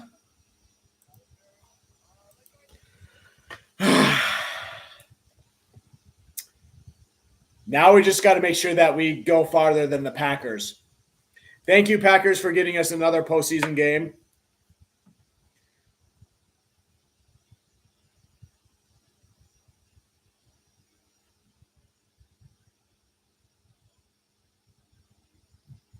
Woo! Do we play the Eagles or Bucks?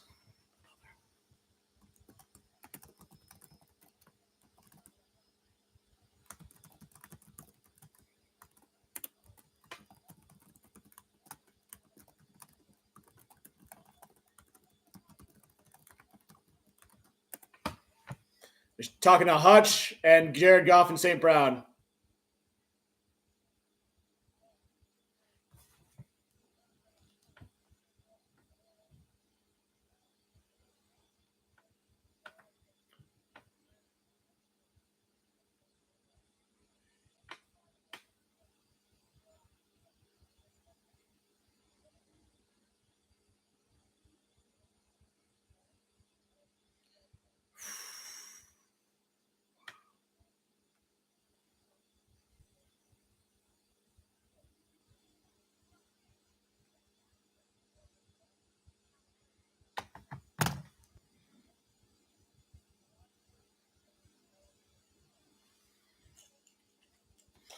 Now I can do the superstitious stuff, eat the cupcakes and everything.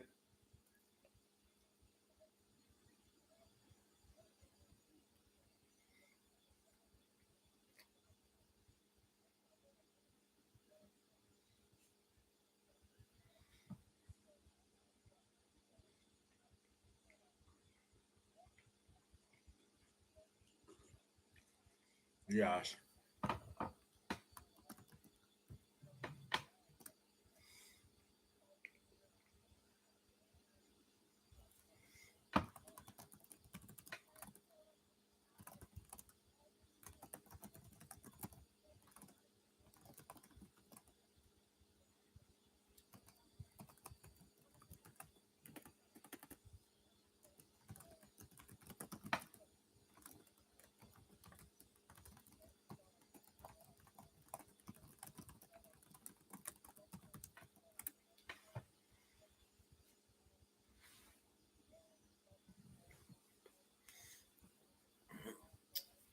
Party time, Lions fans. It's Sunday night.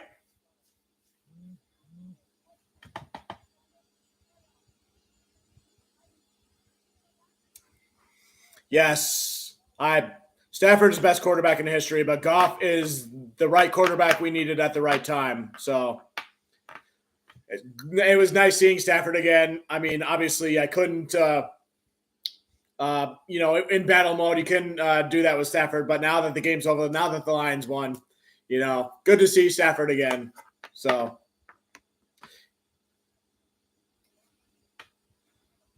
Oh my God, they're showing fans their tears of joy, like grown men with beards. Just tears of joy. Heck yeah. Man, what a season it's been so far. Everything else is house money, in my opinion, for the Lions. I know the Lions, a lot of fans, they're not done. They're still trying to get to the Super Bowl. So my only preference left at this point, just, make it farther than the Packers. Otherwise, Packers fans are going to spend all season bragging about how they made it. They're the better team than the Lions because they made it farther than the Lions. So that's why hopefully the Lions can be the Eagles/Bucks while the 49ers kick their butts. So, and we get another home playoff game next week.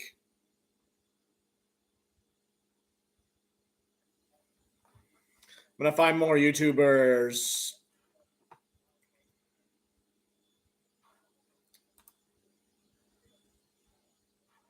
Okay, that stream's not starting. I'll probably participate in that stream when it starts.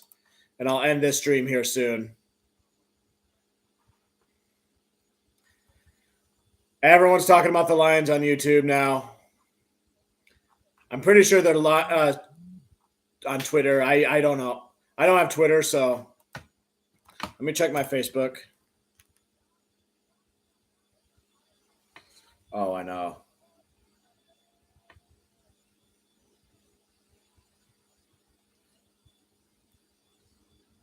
Oh, I know.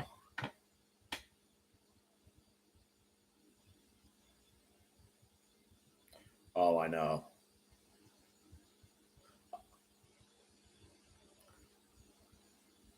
I was.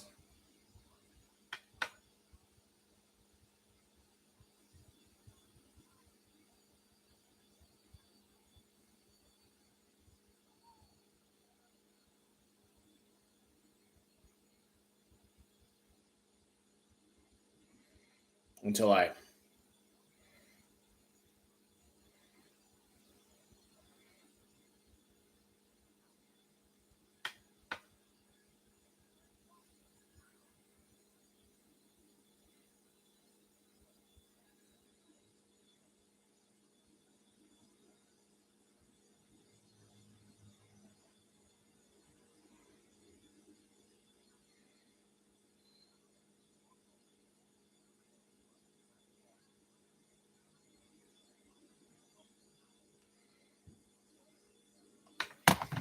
Oof.